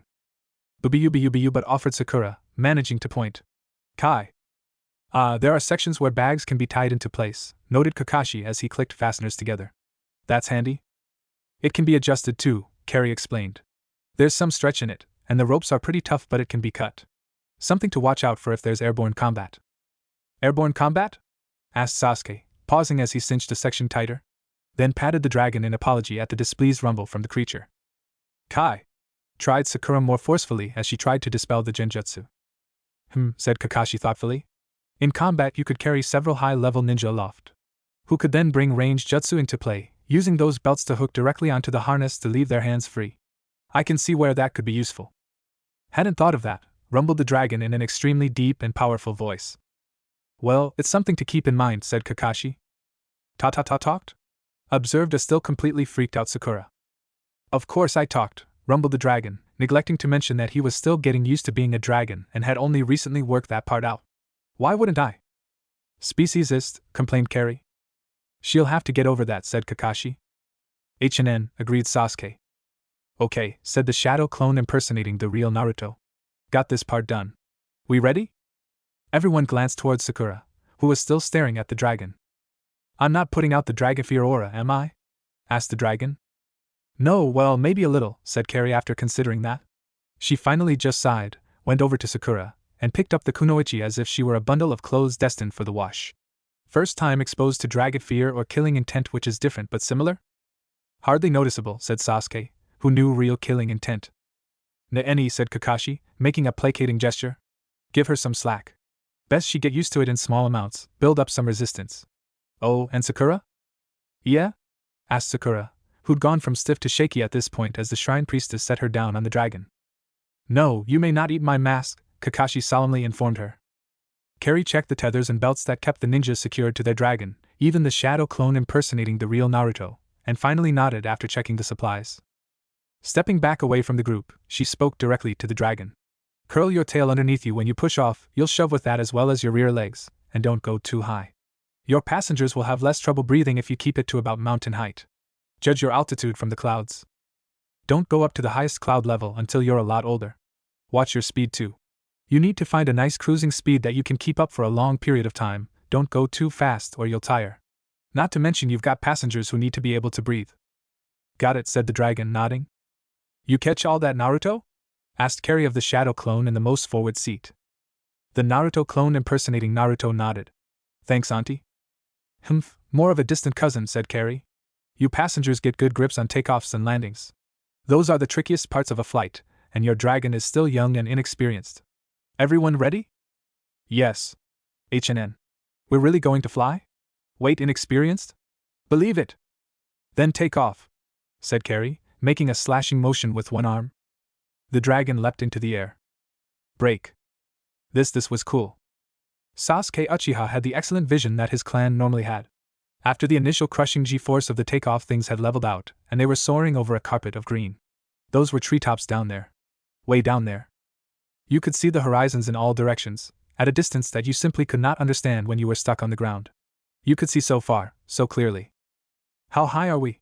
Shouted Kakashi to Naruto over the wind of their passage. About 8,000 feet, shouted back Naruto. Sasuke blinked and leaned out as far as his tether would allow. That was pretty high up. Yes, this was actually pretty cool. And they were traveling quickly. Didn't this mean that they would be able to take on missions in distant areas? Sakura was right, summons were useful and versatile. He thought that Naruto would be the anchor that kept him from being able to spread his wings and fly, to reach his full potential. That appeared to be not the case any longer. Literally as well as figuratively. This was good. Break. Kakashi glanced towards the shadow clone of Naruto, then back up to the dragon's head. Easily 50 feet long, then factor in the tail length.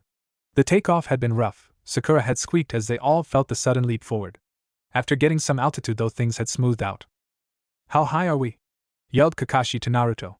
On Naruto clone's reply, Kakashi simply nodded and flipped open his book to start reading. At that altitude most attacks were out of range. Considering their speed, which was considerable, anyone that tried to target them would have to overcome both obstacles in order to strike. In which case they'd have to get airborne themselves and try to match speeds. If they did any of that, he'd have time to mark his place in the book and secure it before dealing with the threat. Kakashi glanced at Sasuke, who was holding onto his tether and looking down at the ground, probably judging their speed and altitude for himself. Kakashi also saw a brief grin there, but it was gone a moment later. Then there was Sakura, who had been so reluctant to get on the dragon in the first place. From the grin on her face, she'd gotten over that. Her hands were still clutching the harness in a death grip, but she seemed to be slowly relaxing. Good. Break. The breed was Adamantine Dragon, but it was not a precise copy. Especially as the set of universes with the original Bitopian Adamantine Dragon had been revised and rewritten. Yes, again. So Naruto was 50 feet long of heavily armored dragon that was currently flying at around 8,000 feet in altitude, and managing at a little over 100 miles per hour.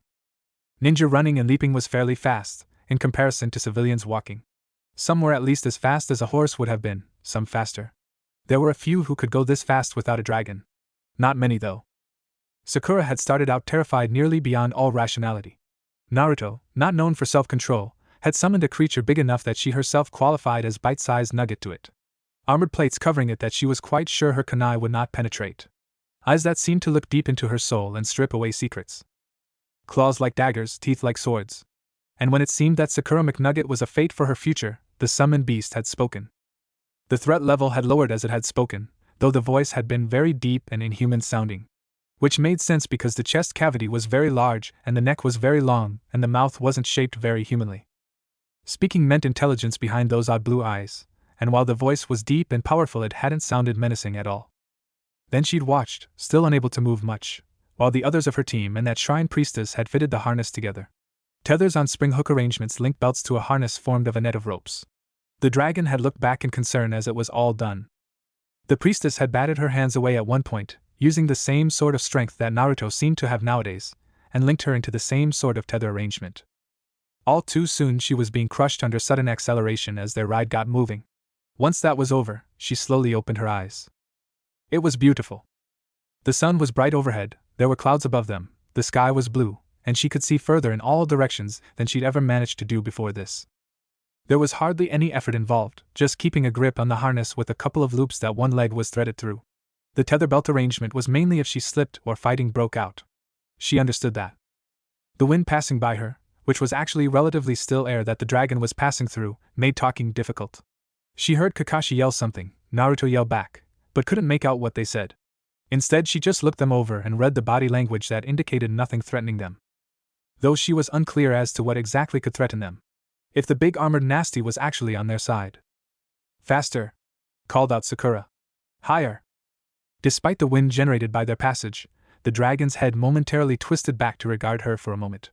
It was somewhat surprising that despite the inhuman visage that she could see surprise and then a glimpse of a friendly grin as the dragon turned forward again. Wings beat the air again, cupping it as the dragon lifted still further. It took less than an hour at that pace before thick forest gave way to grassy hills and the dragon slowed itself. Himself? Leaning out as far as her tether allowed, Sakura looked down and determined that they were passing to the left of a sprawling village of some kind on the shores of an ocean. A strip of white sands and then blue waters. Their forward momentum continued to slow, and then changed into a slow spiral down. The reason was clear to Sakura. Keep the dragon as a reserve weapon. Then their angle of descent changed again, with a sudden feeling of tenseness in the air. Sakura blinked and tried to see what was ahead of them as their speed picked up and they angled into a steeper dive.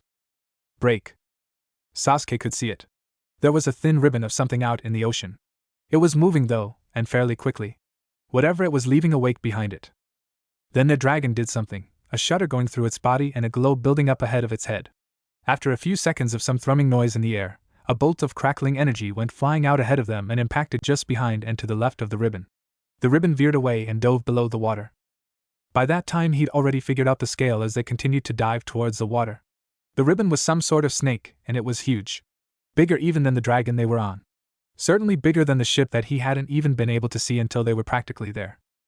The angle changed, turning more shallow and decreasing their speed. Sasuke glanced towards Naruto, frowning.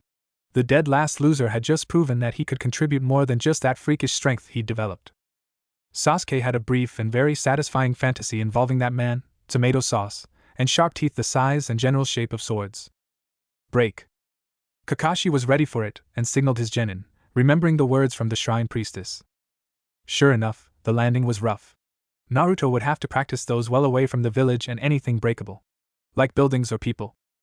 Okay, we're a distance from the village, we'll walk the rest of the way, said Kakashi, before becoming aware of an awkwardness.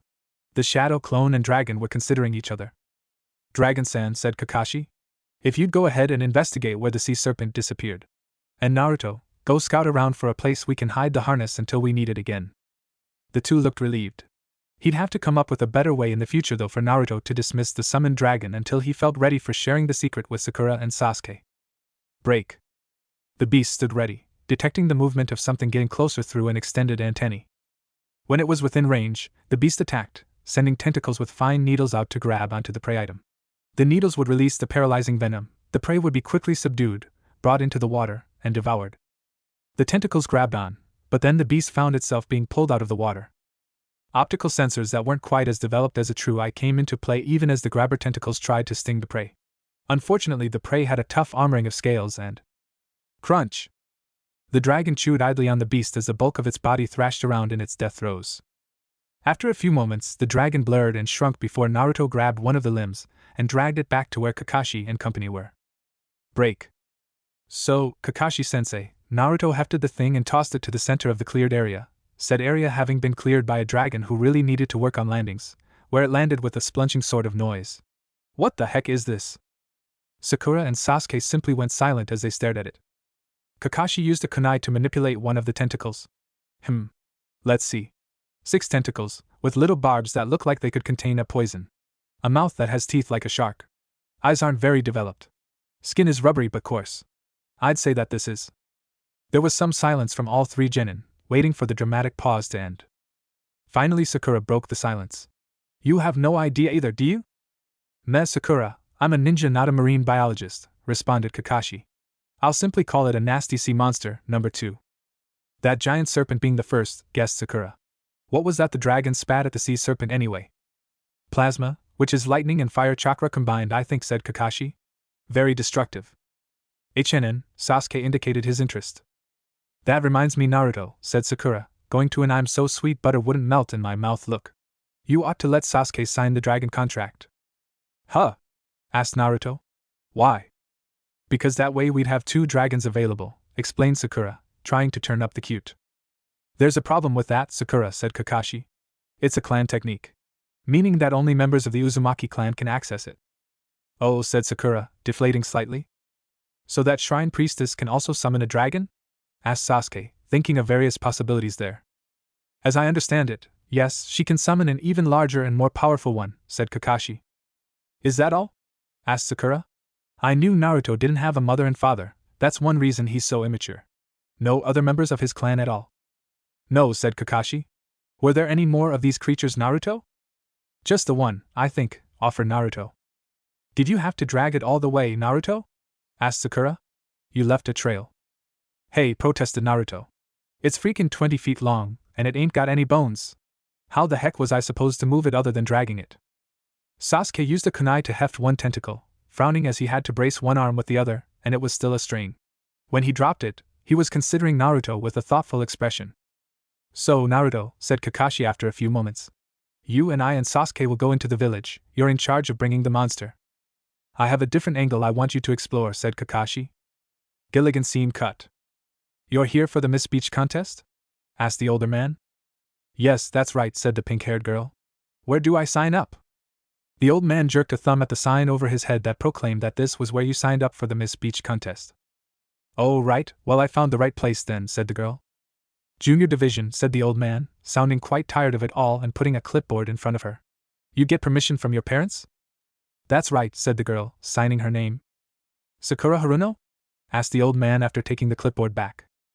Sakura froze for a second, as she'd automatically signed her real name and not come up with a cover identity. Yes. That's me. No relation to those Haruno up in the village of wild women, are you? Asked the old man. Not that I'm aware of, responded Sakura, honestly not knowing and now wondering herself. Though there was something about the name of that village that just didn't sound right. Good, said the old man, looking a little relieved. In 3 days the contest is supposed to start. Just stick around. Oh, and no killing or maiming or disfiguring the other contestants. Sakura blinked. This is a swimsuit contest, isn't it? Yes, said the old man sadly. That was how it started and all that was ever intended. And with that last name I want to make sure you understood that. Right, said Sakura, then looking to the side as she saw 3 familiar figures and a 4th she recognized as one of Naruto's sexy jutsu but actually wearing clothes. Are those ninja? Dragging a what is that? They came? Said the old man, getting up from his seat. Hot damn. We won't have to cancel after all. Break. So, a dragon? The old woman frowned thoughtfully as she considered what she'd seen as she got out of the little boat. Maybe it was just a sea monster? Asked another old woman. It didn't seem equipped for anything sea-related actually, and was flying, pointed out an old man. We'll head back to Okatsushima, said the second old woman. You go ahead and verify. I'm now a dragon hunter? Asked the eldest of the 3, shaking her head. Yanagamo, dragon hunter. Humph. I like the sound of that. Fine. We still have to get ready for the festival. Chie, I'm counting on you to handle the preparations. The second old woman nodded. Nothing I haven't handled for a few decades anyway. At this point, being minus a single pair of hands won't be a bother. Gilligan scene cut, now with 100% more dragons. That's one of them, all right. The old man adjusted his cap and spat to the side. Let's see. 8 eyes, 2 mouths, 6 tentacles, 20 feet long. That'll be 2,000 Ryo. I'll give you a chit for it. Just cash it at the bank. Sasuke blinked, Naruto gaped. Sasuke because the amount was sufficient to make monster hunting sound somewhat appealing. Naruto because that was more than he usually saw all at once. That's all? Asked Kakashi, more used to bounty hunting. Well, we ain't all that wealthy here, you know, said the old man. At least lately. We're a resort beach, but with these monsters running around business ain't doing too well. How much would that big snake thing have been? Asked Naruto. If it be the one I'd be thinking of, about 500,000 Ryo, said the old man. That one's gone after ships. The one you brought in might have gotten some people, but I don't recognize the description. Shipping companies and the like have a bigger budget than we do for bounties and such. Oh? Asked Kakashi, seemingly not interested. Yeah, shipping companies putting that much forward since monster attacks cut into their budgets, said the old man, sticking his hand out. You're that Kakashi Hatake, right? Infamous copy Nin, sometimes known as Sharingan Kakashi? You know of me? Asked Kakashi, raising an eyebrow. I've been to Konoha a few times as a client, said the old man. Name's Kyuju. Oh? Asked Kakashi. Honestly, you'd think you guys didn't want jobs, grumbled Kyuju. I've been trying to get you for the Miss Speech contest for a couple years now. Eh? Asked Naruto and Sasuke, making aversion signs. As a judge, added Kyuju, interpreting their reaction. Phew, said Naruto, looking very relieved. Very funny nair you have? Asked Kakashi. Of course, said Kyuju. I've always thought you'd make a great judge. Oh? Kakashi asked, seemingly bored at the concept. It's said that your Sharingan eye misses nothing, said Kyuju. Sharingan? Asked Sasuke, getting more curious every time this was brought up. And it is said you appreciate the finer points and aesthetics of the female form, said Kyuju. There may be some truth to that, admitted Kakashi. No, he hasn't indicated for sure, said Sasuke. What? Asked Kakashi. Sasuke was sure you were gynophobic, said Naruto. Oh really? Asked Kakashi. No, said Sasuke. Naruto has it wrong. I would hope so, commented Kakashi. What? Asked Kakashi, pausing for a few moments. Did people really say that about him? Heck, everyone's heard rumors like that, said Naruto. Doesn't mean it's true. Kakashi considered that for a moment before turning to the old man. So, is that judge position still open? Sure is, said the old man. So I'll be the judge of the adult division, said Kakashi, sounding intrigued. Oh, and Sasuke here has exceptional vision too. I think he should be a judge for the junior division. What? Asked Sasuke, looking almost as if he'd been slapped. I thought you'd appreciate me getting a little payback, seeing how you value that sort of thing, said Kakashi. Point, agreed Sasuke. Now come along, and I'll outline our other plans. Break. Nagumo? You heard? Ah, Bittersmith. I was just looking for you. About the dragon? Yes, saw it myself. More to the point, I saw 3 riders on the dragon. They were going so fast and so high that all I could really make out was their coloration, and one had the most awful orange jumpsuit. Well, that should make them easy to find at least. Have you seen Shizuku? She's here? Fate that one of the living sacrifices is here when the dragon returns. Break. Kakashi looked over his 3 genin. Or at least 2 genin and a shadow clone that was acting a bit girlish. Naruto, why is this particular clone? Kakashi tried to find a way to put it. Something weird happened when I tried the centerfold jutsu, Kakashi-sensei, said Naruto. I thought it would be okay if a shadow clone did it. Yeah? What's wrong with me? Asked the sexy female shadow clone of Naruto. You're walking different, your speech patterns have changed, and your body language is very different, noted Kakashi. Then there's your clothes. Well, I can't wear all orange, Kakashi-sensei, said Naruto clone. It really doesn't go with my coloration. Said Naruto. I thought you weren't wearing it so that you would look more different from me. Well, that too, but honestly, you ought to invest in some local clothes too, said Naruto clone. After all, it's pretty darn hot. Wardrobe change no jutsu can only get you so far. Point, agreed Kakashi, but still getting a very weird vibe off the clone. It's getting to late evening, so that's a concern for tomorrow morning. Right now I want all 3 of you to scout the area. There's some oddities about this situation. Such as? Asked Naruto. Sea monsters normally stay away from this area, said Kakashi. I don't know why, but I haven't heard of them in this area before. Then there's supposed to be some ancient cult here or out on Okatsushima Island. All I've heard about it is that they sacrifice maidens, metaphorically. We'll need to see if the sea monsters are actually because someone's removing the metaphor part. Human sacrifice? So Sakura's in danger? Asked Naruto. No, but that brings me to my next point though. I'm going to be keeping an eye on Sakura, said Kakashi. My stealth skills are just better than either of you. Yes, including you, Naruto clone. If any of you run into trouble, use those short-range headsets and head towards the hotel Sakura will be staying at. The Golden Lion. Lion's Pride Inn, said Naruto clone.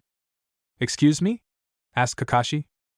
Lion's Pride Inn, it's the one that the contestants in Junior Division are staying at, said Naruto clone. It was on a sign back where we passed Sakura. Interesting, it's named after a fictional inn from Ika Ika Volume 1, said Kakashi thoughtfully. I wonder. Kakashi-sensei, said Naruto clone, rolling her eyes. She's 12. True, admitted Kakashi, sounding disappointed. Anyway, go find out what you can, meet me there by 2100. Break. Shizuka blinked as she saw the 3 kids walk by, noting the forehead protectors that indicated that they were Konohagakure ninja. A brooding-looking boy, and a younger brother with older sister. An older guy following behind the 3. The 3 separated after their handler said something to them. going off in different directions. Shizuku allowed herself a brief fantasy of being able to act like a normal girl and playing tour guide.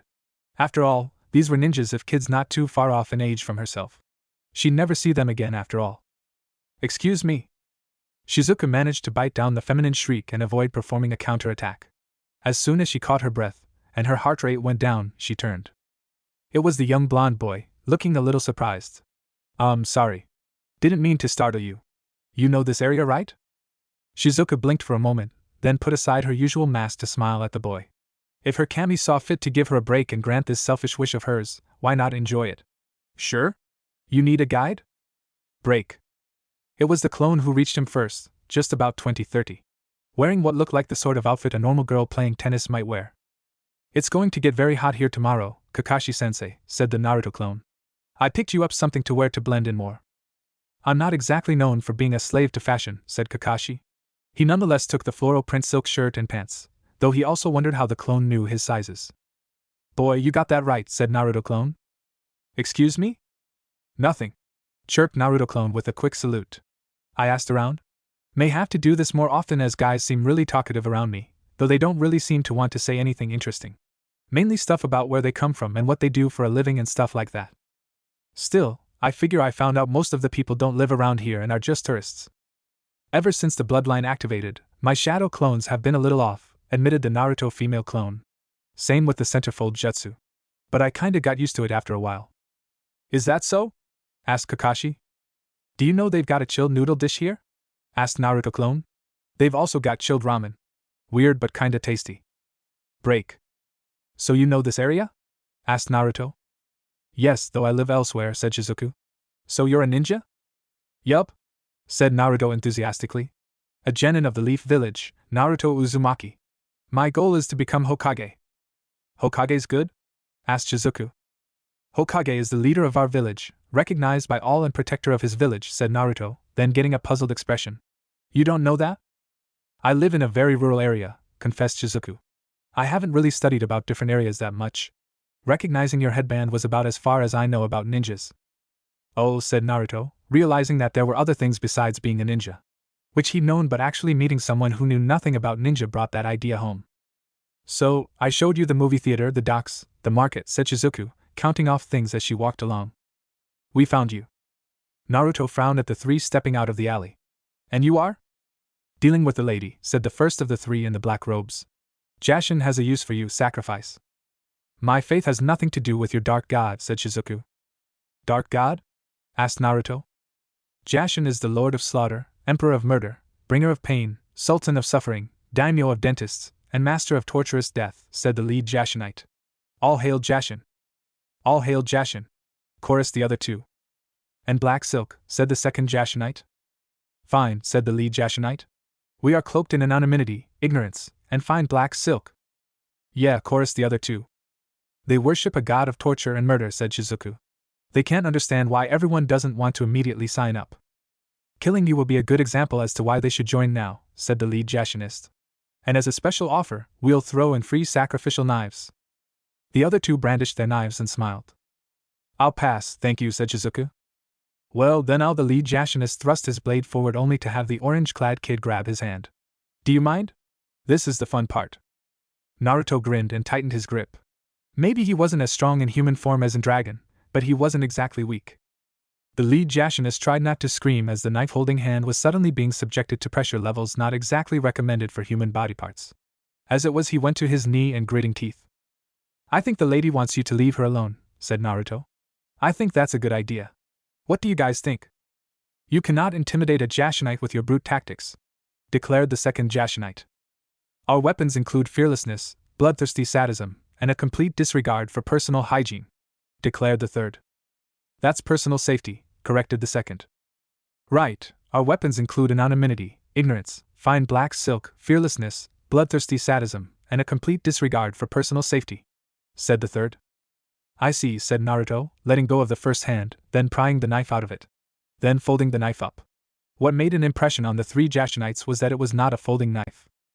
Shizuru merely stared at what the boy was doing. Shizuru visibly shook herself, considered, and nodded. Break.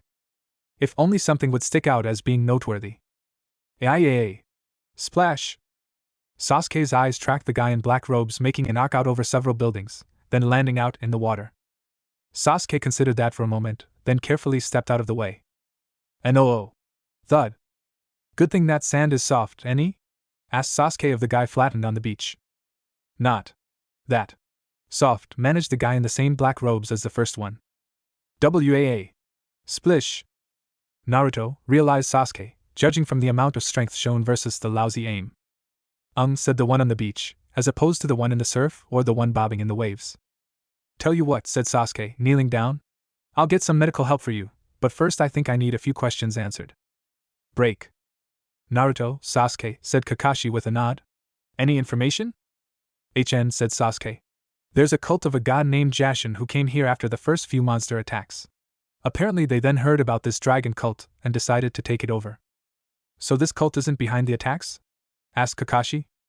No, though the ones I interrogated weren't sure if a higher level operative of theirs might have started it, said Sasuke. Apparently they were lower level within the cult and not told all the details. Good job, Sasuke, admitted Kakashi. I wasn't aware you had interrogation skills. I just threatened to reintroduce them to Naruto if they didn't talk, answered Sasuke with a shrug. He glanced at Naruto, directing his next comment there. Next time, ask questions first, toss bad guys second. Oh, said Naruto. Oops. Cool, said Naruto female clone, giving Sasuke a thumbs up. We rock. I set him up, you shake him down any? Can you just go ahead and dispel for the night? Asked Kakashi. I'm getting a little concerned. If I have to, said the clone a little reluctantly, who then poofed away. Naruto staggered and made a couple of retching noises. And that is why I suggest dispelling your shadow clone more regularly, said Kakashi. Oh man, that was Naruto gagged some more. While Naruto deals with that, anything else to go on? Asked Kakashi. Break. Shizuku Narumi considered the boy she'd been able to talk with briefly. It had been nice. She hadn't had to wear the usual mask, displaying the calm dignity and presence that she had to as one of the three maidens. After all, he was an outsider she would never see again, and therefore it was all right to just put that role aside and be a normal girl for once. It had been interesting too, as it gave her a glimpse into a very different lifestyle. She had had no idea that ninja were as physically strong and tough as the boy had been. To crumple a knife like that without so much as a scratch on his skin when he was done, very impressive. She was sure the Jashinites had thought it equally impressive. A frown crossed her face. With the Jashinites around here, she should just go back to Okatsushima and only return when the contest started and the three maidens would give their ritual blessing for the event. At least she'd gotten this brief afternoon. Break. I hurt, said one of the Jashinites. Lord Jashin laughs at pain, replied one of the other Jashinites. Well, Lord Jashin must find this quite amusing. A kid who was all of 15. Tossed us around like sacks of grain. Kid was a ninja. The leader of the three made an acknowledging sound. I don't know about you three, but I can't throw a sack of grain over 4 houses and another 30 yards besides. The other two made agreeable noises this time. We'll need to contact one of the higher-ups within the priesthood, continued the leader thoughtfully. We can take those shrine priestesses easy. Ninja, on the other hand, that's a bit of another story. How's your hand? Asked the second Jashinite. Kid didn't break anything, but it hurts like the blazes, said the leader. So, said the third slowly, as if testing each word before speaking. Who do we contact? Look for pink hair, said the leader. I heard Rosignol went rebellious and dyed her hair before she left. So Satsubatsu will be around somewhere, keeping an eye on his little sister so that she doesn't betray any secrets. Why not simply kill her? Asked the second. Idiot, said the third. It's when she wins this contest that she'll be a worthy sacrifice to Jashin. Break. Satsubatsu, not his original name which had been Elan, watched carefully his position near the roof of this lowly inn. His sister, little brat that she was his sister. Rosignol normally had dark purplish hair, perhaps a shade lighter than black. She'd gone pink when she'd gone rebellious against his authority, then discovered that hadn't worked too well with her natural hair color. So she was now a lighter shade of purple. If she won the contest, she would be a worthy sacrifice to Jashin. If she did not, then perhaps whoever did win the contest would make a suitable sacrifice. Though this rumor that Kakashi Hatake, famed copy Nin, was here with a team of genin was concerning. The genin were no consequence to someone of his level, but Sharingan Kakashi was another story altogether. The son of the White Fang, the student of the Yellow Flash, Sharingan Kakashi, master of 1000 Jutsu, the Leaf Scarecrow, and the master of the dance. Yes, Kakashi sounded to be a formidable opponent. Ninja who had managed to accumulate multiple titles always were because there was always someone who wanted to be known as the killer of that title. Fortunately, this appeared to be one of the years that Jiraiya was not attending. If he had been, that might have become sufficient of a problem to avoid the beach entirely.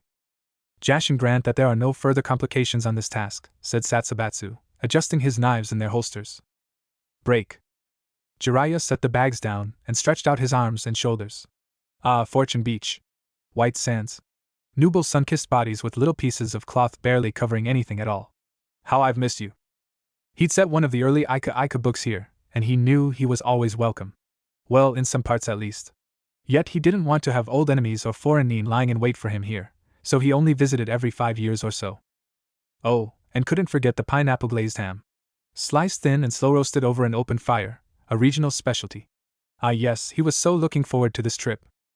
He had an open invitation to be on the panel of judges for the Miss Beach contest, and this year he was going to just go ahead and take it. He prided himself on having a discerning eye for the ladies after all. Break. My lady, maybe we should lie low for a while, suggested Shizen. You see that, Shizen? Asked Tsunade, pointing at a sign. The Miss Beach contest? Asked Shizen. Honestly. A beauty contest in this day and age? How backward and sexist does a community have to be in order to fund one of those things? Why would any woman sign up for being displayed like some produce at the market? Look at the prizes, said Tsunade. Shizen looked closer. Oh. Well, that explains why someone would sign up for it. That's like a B-class mission payment. Yes, and that's just the junior division, said Tsunade as she made a hand seal. Ba-diomf. My lady? Said Shizen, seeing the transformation and coming to an uncomfortable conclusion. The younger-looking Tsunade adjusted her clothing. Lady Luck, come on, apprentice needs a new pair of shoes. True, you did hawk mine at the last gambling house, said Shizen, looking mournfully at her feet. Ah, it'll toughen you up, said Tsunade, making a gesture. Come on. Break. Yujito and I placed the bundle in the little hole, and then wrestled the rocks over it. With that done, she straightened up and glanced towards the beach. She went over her carry case and equipment one last time, making sure she had everything she needed. If all went well, she would be able to meet Jiraiya of the Leaf Village and get a few details out of him. If he knew she were a kunoichi of Cloud, he'd be on his guard instantly, of course. Just a random girl in the contest, though, that might allow her to get close enough to get information from him. Since he was known to have a weakness for the ladies, this was a case where guile and a little drinking contest might work where strength wouldn't. As she was a Jinchuriki, alcohol had a tendency to get burned out of her system quickly. Satisfied that nobody would be able to tell who she was, unless they were a chakra sensor or something, Yujito headed towards Fortune Beach. Break. Don't fail this mission, said the Chunin, vanishing abruptly. Yeah, grumbled Fu. What are you going to do to me if I deal fail, moron? Fu of Takigakure let out a deep breath, squared her shoulders and began the walk. Fortune Beach. This was the 5-year mark, so Jiraiya would be here. He would also be a judge. That meant this was an opportunity to ferret out information that the old monkey might have on him. Well, she was just a disposable monster as far as her own village was concerned. Why not throw her at the old monkey, to steal his secrets? Whatever. A beauty contest? What kind of stupid village enters a kunoichi in a beauty contest? Honestly, there were times she just wanted to go wild and trash the place. Huh. Maybe that was why she was being given some other village to trash. Break. Hi, are you here for the contest? Sakura blinked as she found some girl leaning in her doorway. Hi, I'm Karen Nagumo, said the short-haired girl. I saw your name on the register and had to ask. No relation, Sakura assured the girl. You're the 5th one to ask. Maybe I should just put a sign up. This is your first competition, right? Asked Karen. You can tell? Asked Sakura, wondering if she was blowing her first undercover assignment. Yeah, said Karen. Anyway, I'm one of the local shrine maidens, not a contestant. You're going to have to watch your back a bit better. Lock your door. Some of the other contestants can get a bit vicious. Sakura blinked as she looked over the clothing of the newcomer and tried to compare it to the single other shrine maiden she knew. It didn't quite jibe. Uh-huh. You're a shrine maiden? Yeah, for one of the nearby islands. It's an old tradition, said Karen. There's the Maiden of Fire, Maiden of Wind, and the Maiden of Water. Anyway, I heard that one of the 3 legendary leaf ninja is here, Jiraiya. However, he's also pretty legendary for peeking at contestants. He doesn't bother the girls in your age bracket much, but thought I ought to give you a heads up. Break. Rosagno frowned from her perch on the 4th floor stairway, listening to the 2 below her and comparing it to what she'd observed so far. From here she could observe a number of the comings and goings and get a feel for her competition, the reason she'd chosen this place to lurk. Original plan: find out who was the real competition and sabotage them. There were some seriously attractive women in the adult category, but there were also some cute ones in the junior division. A fair fight was something she really wasn't inclined to put up with. It was made more complicated with the glimpse of her brother she'd gotten yesterday. Alan had joined some crazy cult. If she wasn't careful, her family ties might just strangle her in the middle of the night. That was why she needed the prize money. After all, getting away was one thing. Getting away in style required cash. Break. Kanahigakure, Hiria Shrine. She sat, legs folded tailor fashion, in the shrine offices. The decor was simple and functional, and might have been almost any small business office decorated in a Japanese style mostly circa the Edo period. If you excuse the fuinjutsu, the naginata over the door, the daisho on display on top of the filing cabinet that contained tax information, the shelf of books that ranged in subject from small business management to chakra theory to beginner's art books, the glowing sphere hanging in midair above a stand and a note that read "Do not touch. This especially means you, Naruto." Willowbark tea steeped in an iron kettle on the small stove between two filing cabinets, the taxes and receipts one and the one dedicated to customs and laws, the scent of which hung in the air. She was genuinely trying to do this shrine maiden job, which was the local priest class as she understood it. Priest, holy or disciplined spec, she guessed, though shadow would fit in with the ninja a bit more. It was bound to be difficult in some respects. There were some differences between her prior existence and this one, some subtle. Others not subtle at all. A few that were not able to find subtle with a Find the Path spell. As Karastrasse, she'd been in the service of Alexstrasza and an aspect of the Red Dragonflight. The Reds were, unlike those she'd heard about from those D&D universes, noble guardians of life and sacred sites. Things had gone well in her fight, until Maligos had turned everything completely wrong, that is. She'd died, and without the help of someone entirely outside the set of universes that included Azeroth, and the scourge that would have been that. Since one such had gotten involved, here she was. Shape-changing to human form was not entirely comfortable. She felt constrained in some respects. Though her strength and physical durability were less than in her full form, they remained considerably higher than was normal for even trained ninja. Likewise, her chakra, different from but similar to the mana of her previous form, was also quite developed. Carrie was simply concentrating on breathing for now. An old meditative and focus exercise, and it would avail her well now. Get back to basics, and everything else would fall into place. This needed to be done frequently as the various changes had left her a bit out of sorts. Carrie winced as her wards were disturbed. 6 intruders, with only 2 bothering to approach openly. All 6 bore strong taints. If this had been Azeroth, they'd likely be servants of the Lich King, or the Scourge, or some such. Here the enemies didn't necessarily declare themselves so handily. Wards written in this world's Fuinjutsu were handy at least. You could incorporate intent into the warding lines. Fuss and bother, said Carrie to the empty meditation room. The tea was almost ready. Well, she'd just have to finish before it got cold again. Break. Fortune Beach. What's happening with my clones? Asked Naruto of himself, attempting to dive deep and converse with the fox. Instead, he found himself in the cave he met the dragon in, with the lettering engraved in the walls pulsing with a weak glow. First one section would fade into flickering light, then those would fade and another section would flicker into life. Okay, this is different, said Naruto to the empty room. I thought I was going to visit the fox. The room didn't answer.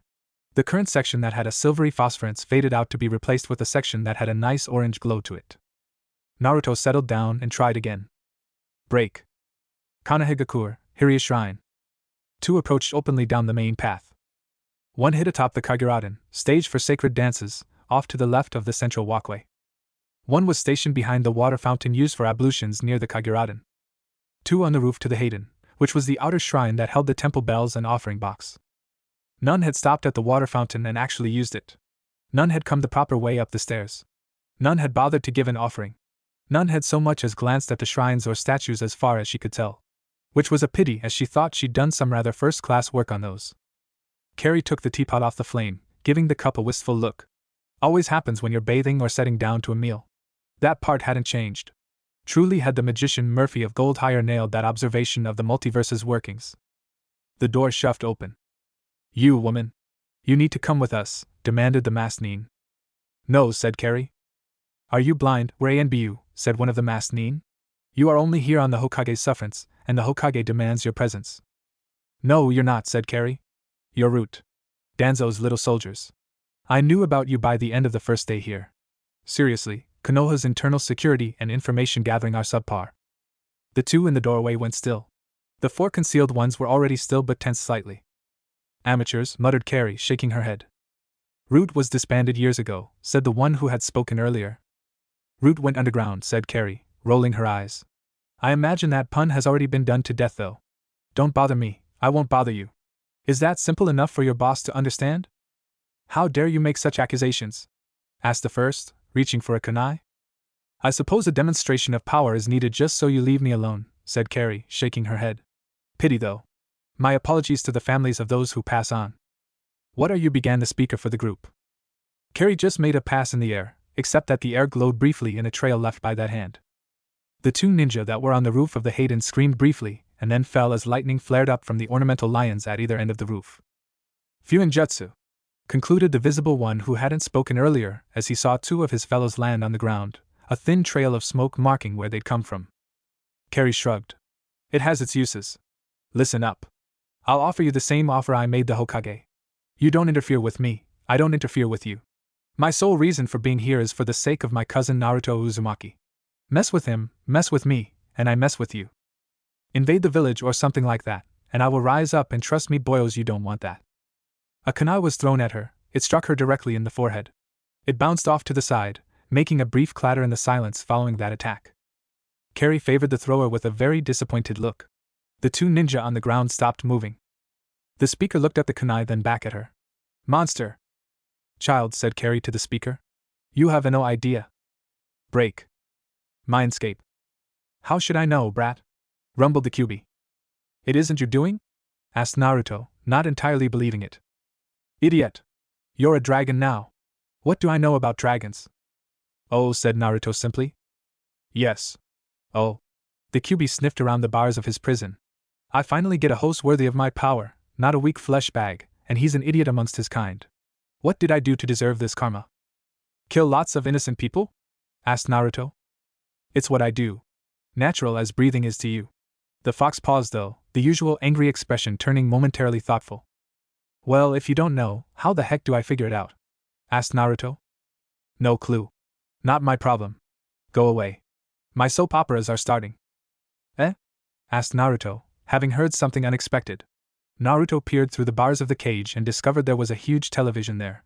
Also a scratching post the size of a building. Was that an oversized pet bed? A dark chuckle echoed through the cavern before Naruto abruptly found himself shoved out.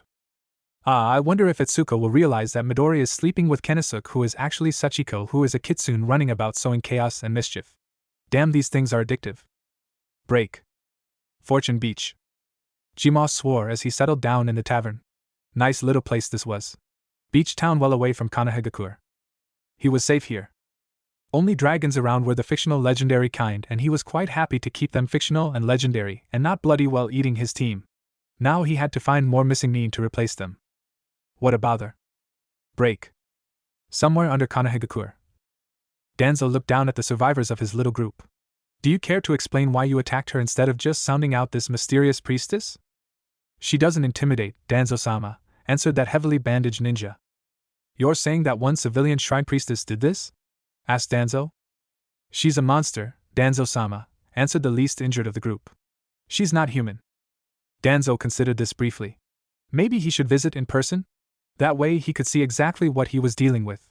He'd known she wasn't a simple priestess just from the reports of the Hokage's interest. Everything he'd turned up since then had only reinforced that.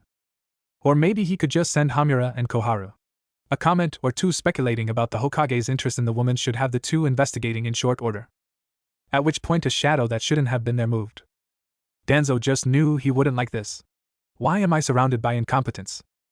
Because you want loyalty more than intelligence or adaptiveness, said the woman as she stepped out of the shadows. Naturally, two of his root members launched themselves at her. She was almost casual. No, she was casual as she backhanded the two into unconsciousness. Is there a reason you tracked me down and assault my personnel?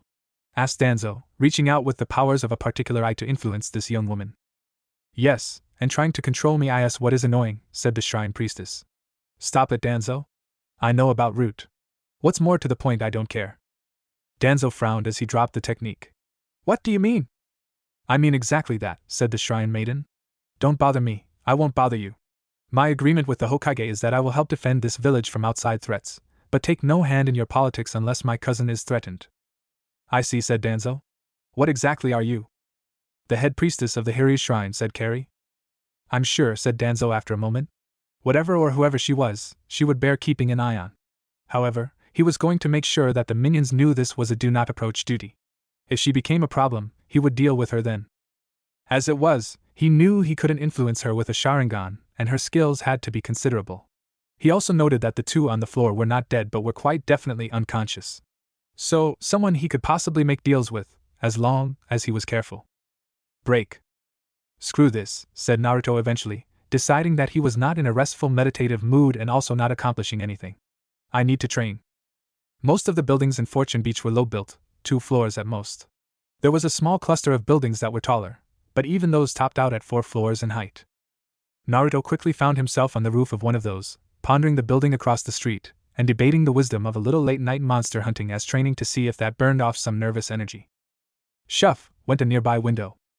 Naruto naturally turned towards the sound and found himself looking at a short-haired girl, who had just opened the window, and was currently naked, and staring back at him. Okay, admitted Naruto aloud. I wasn't expecting that. The girl in question unfroze and started screaming about perverts. By the time she looked again, Naruto had chosen a different location to brood at. Break. Peeper. Eki.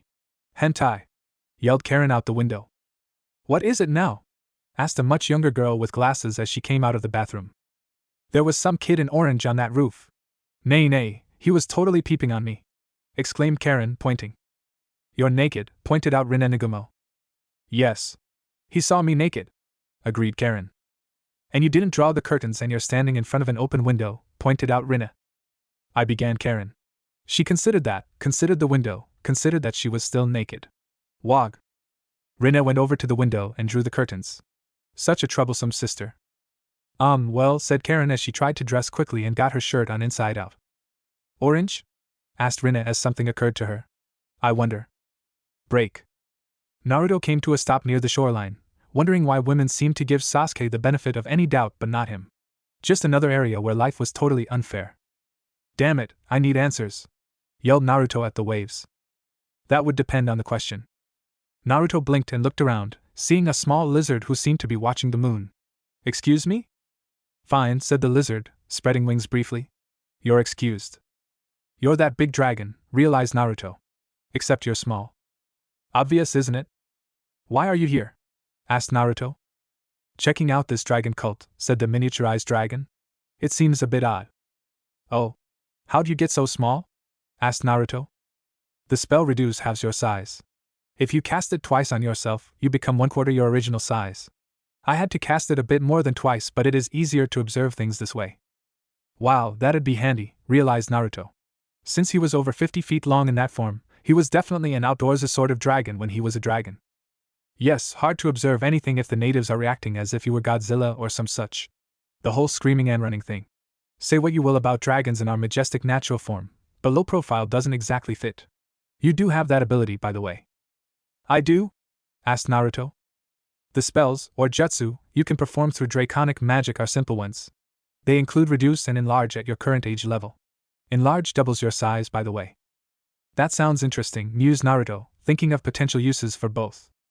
Draconic magic of that sort renews itself daily. At your current growth, you can deplete your reservoir of that magic by casting such a spell up to 4 times.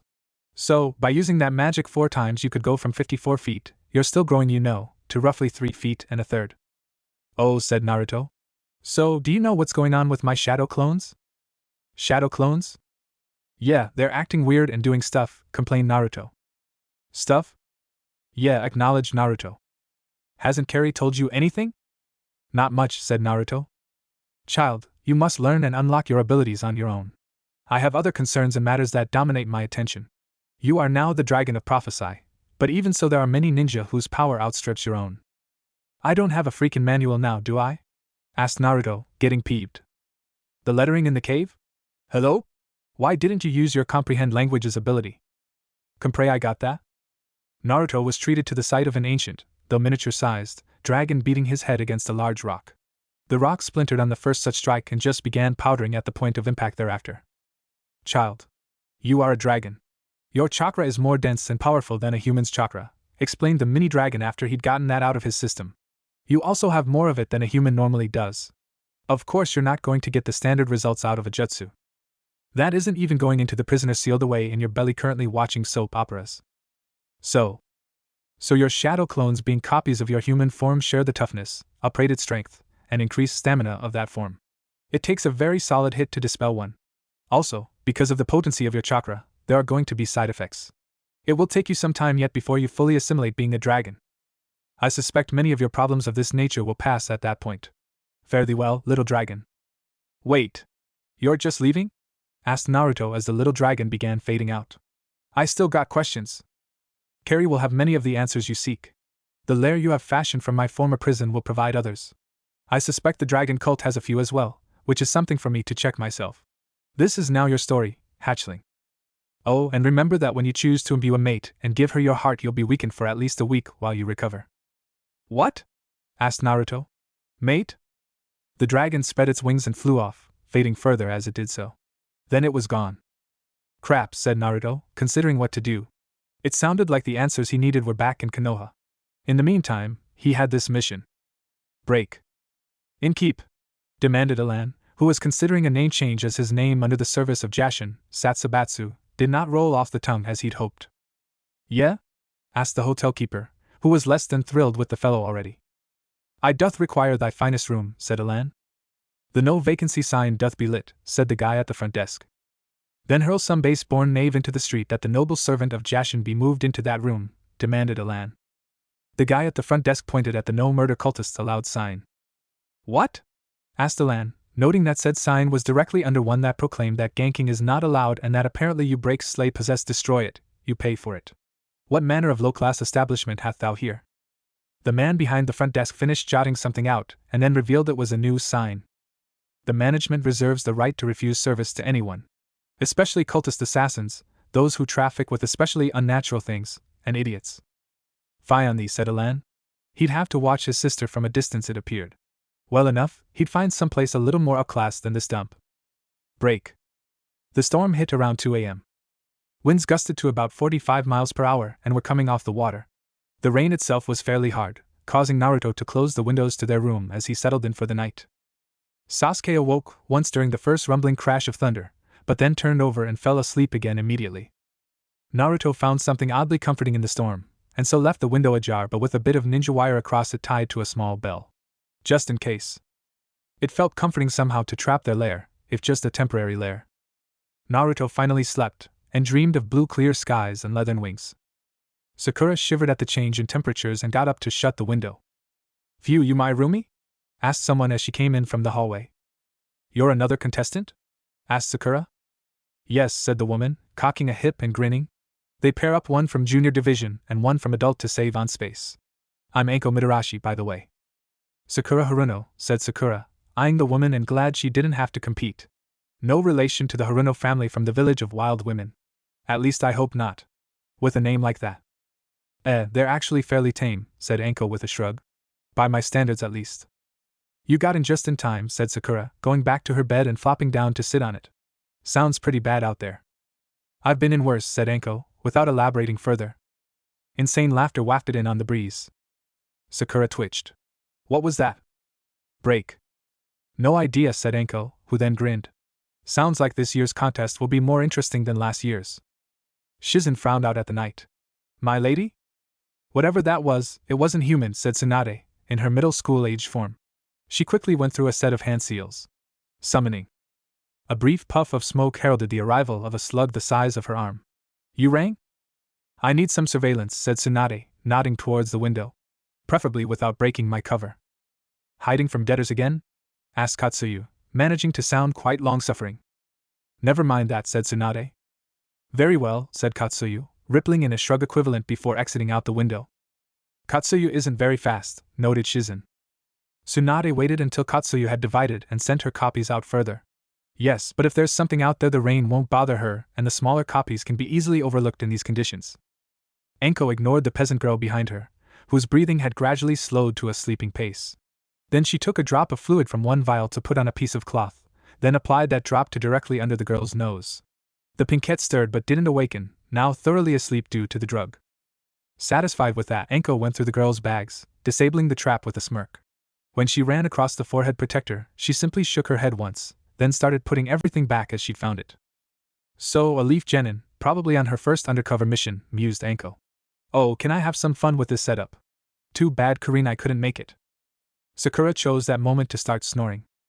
After putting her kunai back where she'd hidden them, Anko forced herself to relax and look back out at the rain. The occasional flash of lightning illuminated darn little. That laugh hadn't sounded human. Too high-pitched, too loud, too off for what would be a human throat. Yup, this year looked to be interesting. Without Kurenai to compete against, she just might win this year too. Break. The storm moved on just before dawn, in those odd moments when all was still dark but the faint brightening of the horizon promised the new day. Just after dawn, the destruction was discovered. 2 electrical poles, 3 downed trees, a washed-up rowboat that had teeth marks scoring the wood, and 1 hotel room. Which room was it? 222. Window was smashed in, both girls are missing. Oh, fuss and bother. Nobody heard anything? In that storm? Not a chance. Sakura woke up at the first yell, checked to make sure her bags hadn't been disturbed, then listened in. Her roomie was apparently still asleep, and smelling of strong drink. Sakura wanted to investigate. Unfortunately, she had her orders. Maintaining cover meant she could investigate but not obviously, and not going into detail. A young non-ninja girl who might be a little stronger than the average farmhand, that was her cover. Hey, average farm girl? Asked Anko. You up to a little morning run? Run? Asked Sakura. Yeah, got to keep in shape, said Anko. Swimsuit competition. Ah, right, said Sakura, nodding. Anko nodded at the girl before they got ready. That a brisk run around the town would allow her to see what other damage might have been done and torment the younger Kunoichi well. It was nice to combine tasks and get them all done at once, wasn't it? Break. Tsunade slept. It was still early yet. That left Shizen to investigate. Fortunately, she was just a competitor in the beach contest. Nobody knew who she was. Shizen? Kakashi? Asked Shizen. Kakashi left the rubble-filled room to meet the Kunoichi in the hallway. What are you? I'm just a contestant in the contest, said Shizen, using a quick set of hand signals to indicate undercover and hiding. Ah, that explains it, said Kakashi, using a quick hand signal for talk later. I'm here with the Genin team to protect civilians like yourself. Did a good job last night, said Shizen, taking a glance back at the room. The rain made things difficult, admitted Kakashi. My team is not very experienced and lacks special senses or sensory jutsu that can overcome a downpour like that. At the moment. NBU hand sign, first C rank, raw genin. I'm sure the 2 girls who were killed here find that so much comfort, said Shizen. NBU hand sign, acknowledged. Actually, they're still alive, Kakashi said. How can you tell? Asked Shizen. Ninja secret, said Kakashi, smiling behind his mask. Break. So you can track by scent? Asked Sasuke as he ran along the roofs. Sorta kinda, admitted Naruto as he leapt to another roof. Not real well though, and the trail ends right at the window. Not enough to tell much. Eyesight's better than sense of smell. An Inuzuka could have tracked despite the rain, pointed out Sasuke as they both landed on the same roof and ran across it before leaping to the next. I ain't an Inuzuka, said Naruto, a little testily. It ain't like I got training in the whole sniff track stuff either, you know. Sasuke smirked. So what are we looking for? You forgot? Asked Naruto, stumbling slightly on landing. No, but you were such a dobe in the academy I thought you might have, said Sasuke. Ha freaking ha, said Naruto. We're looking for any further areas that might have been shielded from the rain and checking for their scent. That'd give us a direction. And if they change direction after leaving this village? Asked Sasuke. Footprints in the mud or other tracks, finished Naruto. 3rd year academy stuff. You actually remember the 3rd year? I'm impressed your Kekkei Genkai actually put a brain in there. Somewhere. Screw you, team. Break. If Shizen is here, then Tsunade is here, pondered Kakashi as he left the crime scene to catch up with his 2 students. He was quite aware of Naruto, reformed and changed a little, leaping nearby. Why that outfit? Asked Kakashi eventually. Why not? Asked Naruto. Yesterday you were showing a lot more skin, said Kakashi, but actually the armor isn't bad. Well, we're monster hunting, aren't we? Asked Naruto, tapping the armor covering one forearm. I wouldn't want to wear a good swimsuit when we're hunting something that might get monster slobber on it. You're worried about ruining your clothes? Asked Kakashi. Don't make a lot of money, Kakashi-sensei, said Naruto, pouting slightly. Where'd you get that anyway? Is there a ninja armor in town? Asked Kakashi after a few moments. It was clearly designed for ease of movement, and so left the joints mostly vulnerable. On the other hand, it combined leather and metal plates in such a way as to provide surfaces which could take a pretty good hit. There is, but I can't afford much. Nah, this is something Aunt Carrie had packed in a scroll, said Naruto, this time tapping the breastplate. I think this is a subtle way of saying she doesn't approve of the Oiroke. Ah, said Kakashi. Well, at 10 we have a meeting we've got to attend, so let's try to wrap up by then. Break. Naruto lightly landed on the ground, landing directly behind Sasuke. A moment later his femclone and Kakashi were both standing there as well. Not that he was paying as much attention at that point. Yo! Shizuku! Yelled Naruto, waving his hand and grinning. The girl in question stared at him for a moment. Don't speak to her so flippantly, yelled another of the three girls. Eh? Asked Naruto. Aren't you the girl? What? Asked the short-haired girl angrily. And nothing, said Naruto, realizing that may be reminding her. The pervert! Yelled the short-haired girl, pointing at him and kicking the anger up a notch. I see, said the glasses-wearing girl, moving forward. Naruto was aware of his team moving away, observing but also not sure what was going on. I don't know you, said Shizuku, looking away from Naruto. The glasses-wearing girl took a stance directly in front of Naruto and frowned at him. I don't get it, said Naruto, looking around at the crowd. The contest officials and some civilians looked back and didn't give him a clue as to what was going on. So please, don't talk to me, said Shizuku, still turned away. But said Naruto, taking a step past the glasses-wearing girl to protest. You, growled the short-haired girl, also starting forward. Naruto realized there was a problem when the glasses-wearer grabbed his arm and shoved it into an arm-lock position behind his back. Huh! Hey! Don't you be so disrespectful, began the glasses-wearer. Naruto flexed and forced his arm out of the position it was in, and then casually broke the grip. The look he turned on the now startled glasses-wearer was not amused. Don't you be so disrespectful. Ma, said Kakashi with a little placating gesture.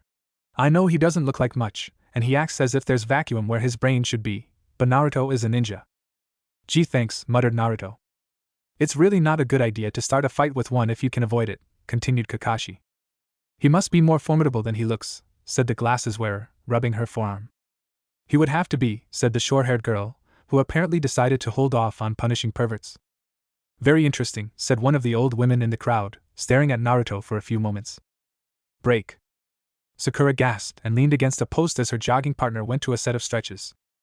Not bad, kid, said Anko as she bent over double in a position Sakura found it hurt just to see. Though I hear those ninja up in the Leaf Village can do a lot better. Oh, really? Wheezed Sakura. Oh yeah, said Anko, now standing on one leg while she pointed her other leg skyward. That's what I hear. Well, good thing I'm just an ordinary farm girl, muttered Sakura. Don't forget to shower and primp up some before the photographs today, said Anko, currently standing on her hands while her legs were arranged in a straight line that paralleled the ground. Photos? Asked Sakura.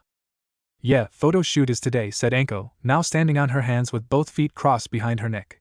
We'll also need to state what we're doing for the talent portion. There's a talent portion? Asked Sakura. Yeah, said Anko, doing a quick set of pull-ups. What you got? I'm not sure, said Sakura, catching her breath and not even looking at the painful pose the older woman was holding. Well, last year, Nai-chan sang and I did a snake dance, said Anko from a position that Sakura considered anatomically impossible. Nai-chan isn't here this year, so maybe I ought to come up with something else. I'll have to think about it, said Sakura. Break.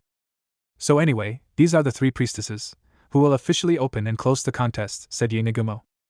The three genin, or two and a shadow clone, and Kakashi nodded at the three girls in the shrine priestess outfits. Those outfits are different than the ones at the shrine back home, noted Naruto. Which shrine is that? Asked the old woman, all but visibly pouncing. The Hiryu shrine, answered Naruto.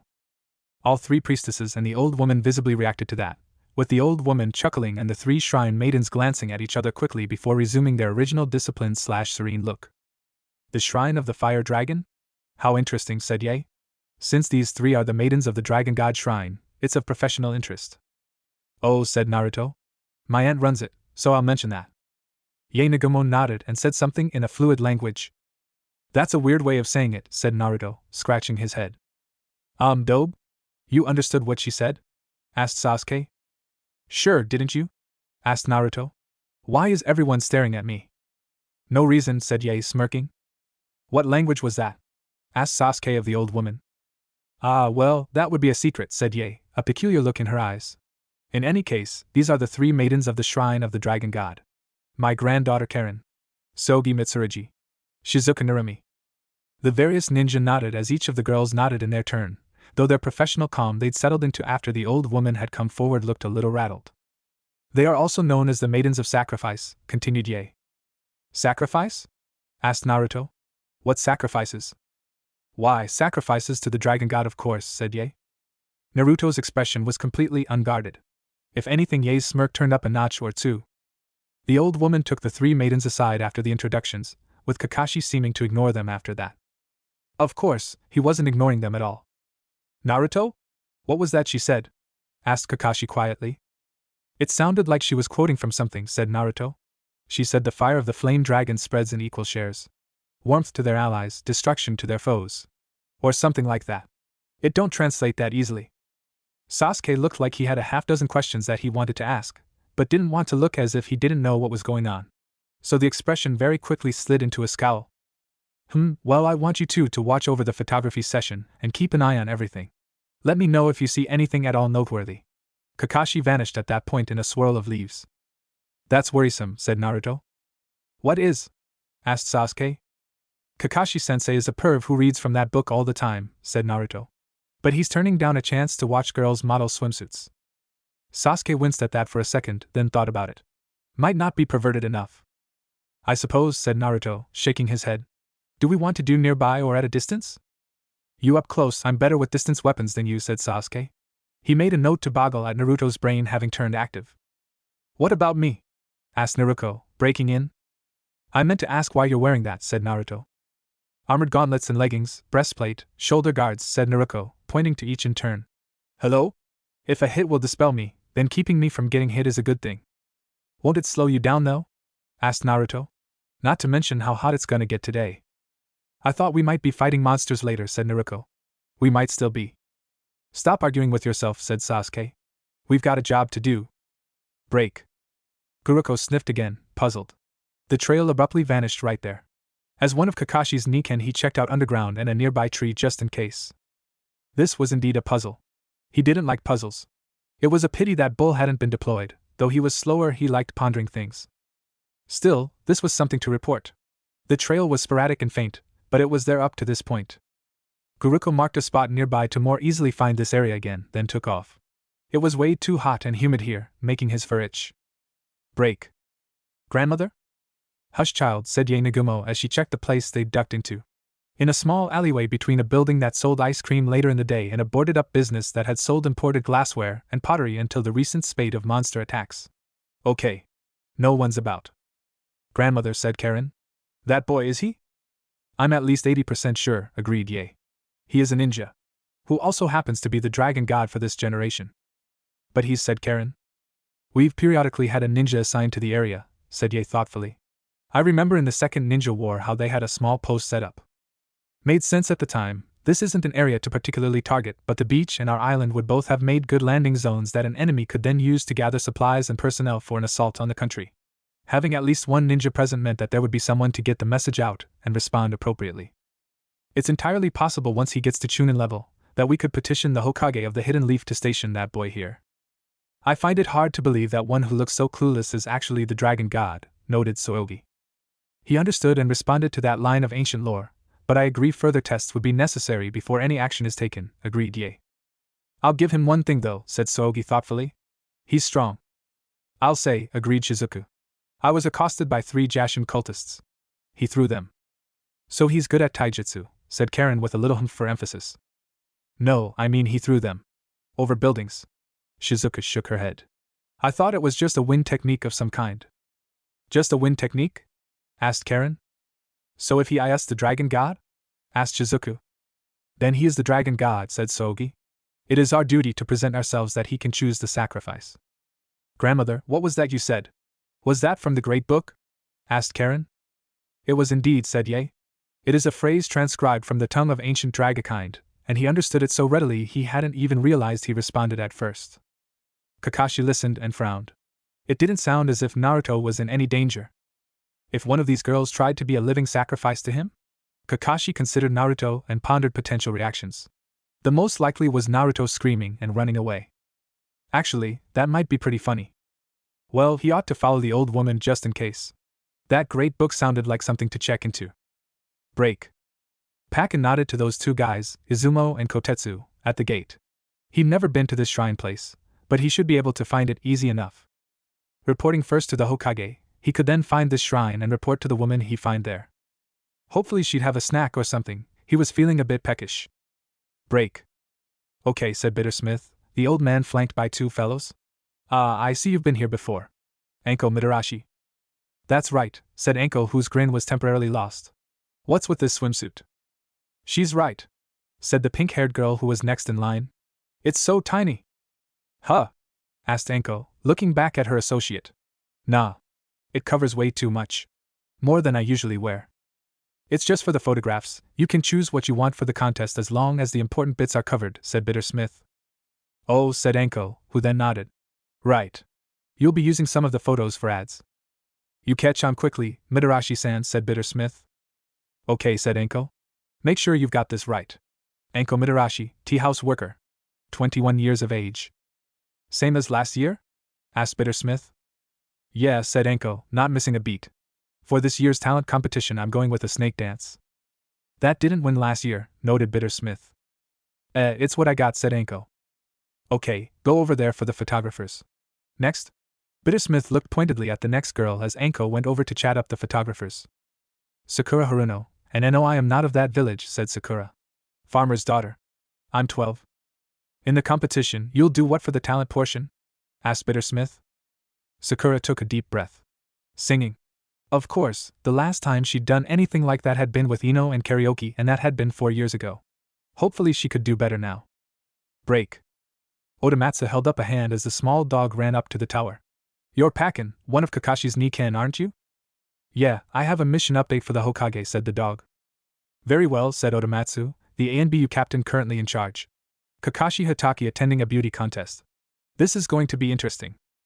Odamatsu, you have no idea, shot back Pakken as he entered the tower and grumbled as he began running up the stairs. Break. Bittersmith inclined his head as one of the officials in charge of the contest wandered over. Kite. Belvedere Kite was not a native of the Fire Country, coming from far outside the Elemental Nations area. That said, he was an odd little man whose major passion was bringing the cooking of his native land to this country. The food of the land of Korace, which included what they called Korean barbecue in a number of franchises in villages and cities across Fire Country. He was also a major sponsor of the Miss Beach competition. So we managed to get Kakashi Hatake and Jiraiya as judges this year, said Mr. Kite. Humph. Maybe they'll be able to run off the problems we're having. Well, said Bittersmith, at least this year we're getting some free publicity. Sea monsters attacking ships in the village are not the sort of publicity we need, grumped Kite. Sang-yu, one of my chefs, has complained that business is down 70% from last year. Oh, hello? Are you competing this year? Rene, a little girl with enormous glasses, nodded. Well then, said Mr. Kite, smiling kindly at the little girl. He recognized her, of course, sister to one of the 3 shrine maidens. What are you doing for the talent part? Rene reached into her sleeves and pulled out 2 fans, which she snapped out in a fluid motion. Oh, a fan dance? Bittersmith nodded to himself. That will do nicely, some of the judges are favorable to traditional forms. Go over there to get your pictures taken, please. Kite nodded to the girl as she turned and went over to that corner. A fan dance? I'm unfamiliar with the custom, but I take it the name is descriptive? Yes, said Bittersmith. I've been in this country longer than you. It's an ancient tradition, which fits well with her skills as the sister of one of the maidens. Oh, said Kite, glancing towards where the one ninja leaned against a wall and seemingly brooded off on his own. Anything interesting? We've got Anko back from last year, said Bittersmith. The snake dancer who threatened 3 of the judges with ritual castration for scoring her low? Asked Kite. Yeah, that's the one, admitted Bittersmith. Send a warning to the judges that she may be a little off, said Kite. There's a new one, a Sakura Haruno in the junior division, said Bittersmith. Haruno? From that village? Asked Kite. She says no, but she has the pink hair, said Bittersmith. Oh great, said Kite, his voice heavy with sarcasm. Sea monsters and a Haruno, plus that snake charmer. There goes the insurance rates. She's chosen singing as her talent, said Bittersmith. I'll bring earplugs, noted Kite. Actually, she has a pleasant enough voice, she might actually have some talent, said Bittersmith as another young-looking girl approached the table. Ah. Yes, you're here for the photo shoot? Yes, said the woman. Name is Tsunakeo. Yes, Tsunako. Okay, junior division? Asked Bittersmith. That's right, said the blonde. And your talent for the competition? Asked Bittersmith. Gambling, said Sanako. No, said Bittersmith. No? Asked Sanako. No, agreed Kite. It has to be a talent appropriate to your age and in keeping with the spirit of the Miss Beach competition. Feats of strength? Tried Sanako. Very well, said Kite, pointing at the line for the photographers. After the girl had left, Kite considered for a few moments before opening his mouth. Don't say it, advised Bittersmith. So it was as obvious as I thought, said Kite. Oh yes, said Bittersmith. And Jiraiya's one of the judges, noted Kite. Is the village going to survive this? I don't know about you, said Bittersmith, but I'm going to pack an emergency get-out-of-town kit and have it ready. Just in case. Good idea, said Kite with a nod. I'll pass the word to my employees. A bug-out bag is a good thing to have anyway. The next girl came up and bowed slightly. My name is Rossignol. For the talent portion, I will sing. Break. Just vanished? Asked Kakashi. Could the abductor have flown? Away with two struggling girls in a thunderstorm. It's possible, but I don't know how likely it is, admitted Guruko. Thing is, it would be impossible for me to track them by scent if they did that. I suppose, said Kakashi. Show me the spot. Guroko nodded, his forehead protector shining in the sun. This way. Break. Next to a corner was a stack of crates.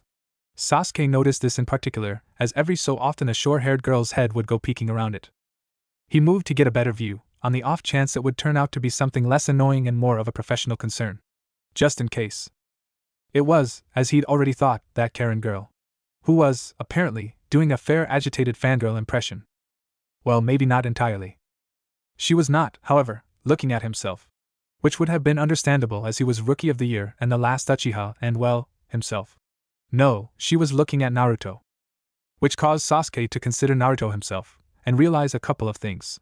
First, that Naruto was taller. Since he'd activated that Kekkei Genkai of his, which Sasuke had a few suspicions about were not quite what they were reported to be, he'd shot up about 4 inches in height.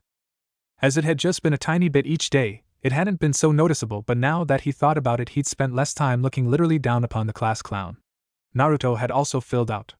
Not chubby though, he was showing considerably more muscle than was strictly normal for their age group.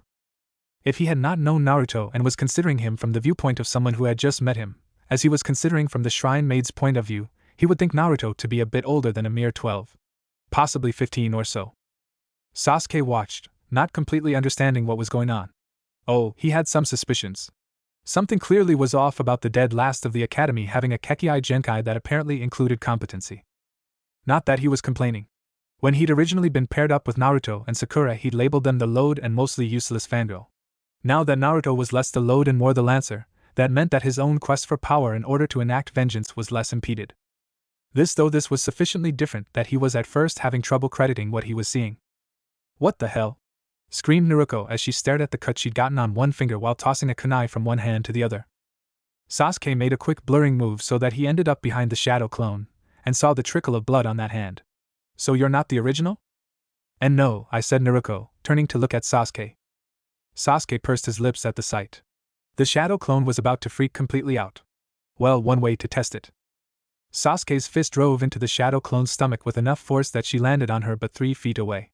And was coughing badly. She did not dispel. Nor did she break his hand.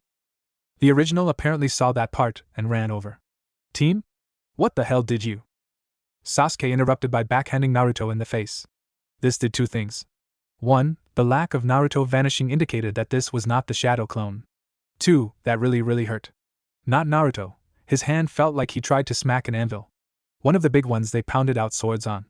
Therefore this was the original real Naruto. What? Asked Naruto. She's not dispelling despite the injuries, said Sasuke, pitching his voice lower. She's bleeding. Yo, said Naruto. Yeah, agreed Sasuke. What the hell? Said Naruto as she could finally breathe. What was that for? You were freaking out, in front of civilians, said Sasuke, inclining his head to the somewhat distant but watching contestants and judges. Keep it together, we'll talk to Kakashi when he gets back. Break. Pakken blinked as he considered the woman before him. How is that even possible? It goes to the inner nature of things, said Carrie, and as everything else in life it gets complicated. Well, I have to get this back to Kakashi, said Pakken. Who'd have thought it? Is there a manual or something the kid can look at? Yes, actually, said Carrie. However, I don't think it's in Naruto's nature to consult it. Actually, that's kinda my impression too, agreed Pakin. Break. Sakura had the top scores in the academy for a reason. She was able to multitask and could memorize details quickly. Both of which usually had her labeled as a genjutsu type, though she didn't have a lot of genjutsu learned. As in, she had the basic how to recognize genjutsu and basic dispel down. She did have the basic underlying mindset though, as she understood it. As it turned out, this helped in infiltration work as well. Sakura understood that she was basically playing a role as an actress or stage performer would. Sakura Haruno, just your average farm worker from an unaffiliated farmstead to the north. Hobby singing and puzzle games. Age 12? Her eyes flicked to the girl now posing for the camera, and doing a rather more risque job despite that she was also in the junior division. Rossignol, daughter of traveling merchants. Hobby singing. Age 13? There was something off about girl with the dark purple hair and heavy eyeshadow. Not the black nail polish or odd tattoos. No, it was something in the way she carried herself. She was confident and aggressive, whether it was revealing herself in these tiny little swimsuits or just a comment directed to Sakura tried to handle your losing to me with some dignity that indicated she had some special ability. Sakura frowned slightly, wondering if this Rossignol was a foreign nin or missing nin. That would explain a few things, wouldn't it? The other possibility was Tsunako. She seemed very suspicious. Break. Enko looked over the competition and dismissed most of them in very short order. Tsunako was under some sort of hinge. It was revealed when she'd make a grab for something and her arms were too short to reach. Little things like that. She also looked kind of familiar. Probable foreign nin. Maybe from Waterfall or Cloud. Rossignol was the one currently posing for the photoshoot. A little kunoichi wannabe type. Such an obvious poser, trying to project the whole deadly flower image, and no real clue how to pull it off. In a few years, with the right training, maybe she could be a real bad girl instead of a fake. Shizen looked familiar, and the name sounded familiar, but heck if she could place it right off the bat. She seemed awfully self-conscious about the swimsuit for a kunoichi though, and what was that pig? An emergency food supply or pet? Well, if she was a kunoichi on a mission, give her points for having something like that as a prop for her backstory. She acts like she doesn't want to be here, and she's constantly glancing at Tsunako. On the same team or from the same village maybe? Or maybe they recognize each other? Yujito, if there was anyone that was an obstacle to overcome, it was that girl. She could do the catwalk strut like nobody's business, didn't have any problem showing off her curves, and if anything seemed professionally bored with the whole thing. Also plays the shamisen well, though one of the judges was saying something about technical proficiency but lacking in artistic merit? I don't get it, but from the slight reaction this Yujito had something she's heard before? For another junior division type to keep an eye on. She obviously didn't know a thing about being here but was way too clumsy to be a shinobi infiltrator. Girl's got a chip on her shoulder the size of the Hokage mountain. Friendly tomboy type who didn't have the social skills to be a polished kunoichi. Still, there's too much odd about her to just accept. What in the nine hells are those genin doing over there? Why was she freaking out? Why did he punch her out? And why is there a girl spying on them from behind those crates? Break. You didn't need to hit me, said Naruto as soon as she'd recovered. You didn't dispel, pointed out Sasuke. You landed solidly. Naruto got wide-eyed again and started breathing hard. Knock that off, said Sasuke coldly. If you're going to do something like that, go off and do it by yourself. But stammered Naruto, her hands going to a hand seal. She concentrated. Stop that, said Naruto finally after a few seconds of nothing happening. You're not dispelling. Dang. This is freaky. HNN, said Sasuke, considering the girl version again. You seem to be fairly tough and solid. Just not as solid as Naruto. Gee, sorry, said Naruto, not sounding very sorry. We'll have to ask Aunt Carrie when we get home, decided Naruto aloud. What's keeping Sensei anyway? Asked Sasuke with a frown. He hated being out of the loop, but it wasn't likely he'd get answers from Naruto, who was obviously grasping for answers himself. As for Naruto, she still looked as if she were going to freak completely out at any moment. Whatever. Break. Odd, said Kakashi. Guruko, one of Kakashi's ninja dog summons, nodded. Note that there are no physical tracks, even though the scent trail remains. Up until you get here at least. Kakashi looked over the spot, considered, then raised his headband. Anything you see with that Sharingan that I can't smell? Asked Guruko. Yes, actually, said Kakashi. There's a genjutsu. With a smell component? That's unusual, said Guruko. Most ninja would neglect details like that because they didn't assign a great importance to the lesser-used senses. Kakashi walked up to an empty area and casually sliced through something. Two poles appeared, to which two unconscious girls were tied. Curious, said Kakashi as he inspected the cut paper and a sigil drawn on the ground. To be continued. Spiral Dragon, Part 4, Maidens of Sacrifice. Break. Karen Nagumo was not Karen the Kunoichi from Otogakure, or Kusugakure depending on which story you believed. The only things the two shared besides gender were hair color and first names. This Karen plopped down next to two of the junior division contestants waiting for the next set in the photoshoot and sighed.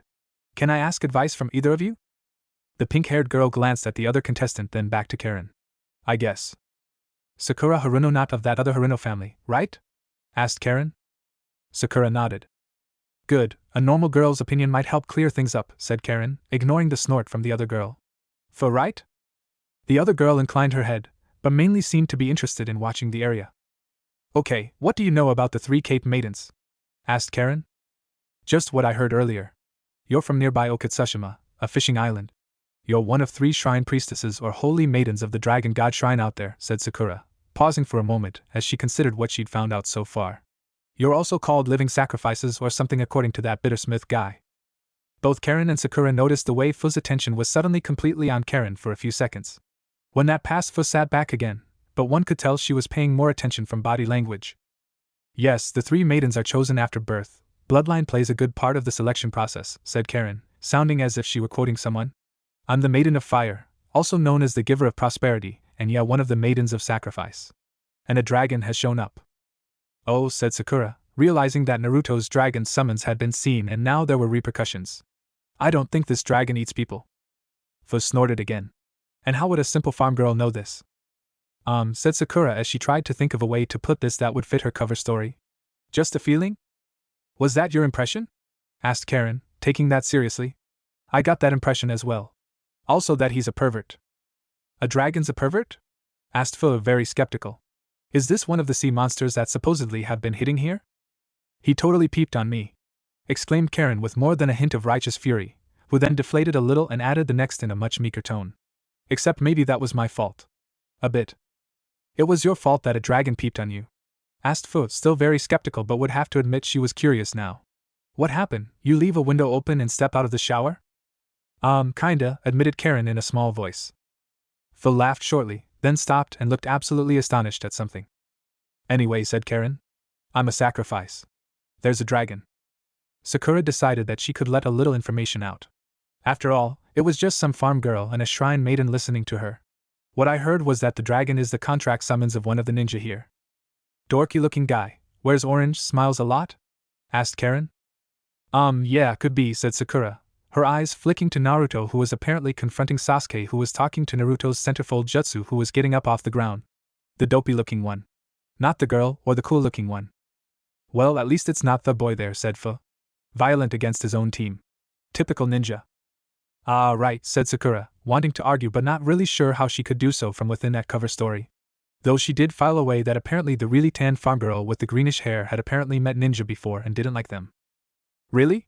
I've heard Konoha is different, said Karen. The blonde there doesn't strike me as being the casually cruel type. He looks like an idiot, said Fu. She was supposed to be a farm girl, and weren't they supposed to be world-weary cynics? Sakura considered biting her tongue to keep from replying. Well, maybe he's a nice idiot? Asked Karen. Sakura had a coughing fit for absolutely no reason whatsoever. You okay? Asked Karen. Just sand, said Sakura as she recovered. Fu shrugged but seemed to consider the 3 genin briefly. Especially when the kunoichi decked the black-haired boy who'd hit her earlier. Ha! Said Karen. Serves him right. Said Sakura, who'd stood up to go reprimand Naruto clone for hitting Sasuke when she realized that a farm girl wouldn't do that. She sat back down and took a sip from her drink to settle down a little. Yeah. Good for her.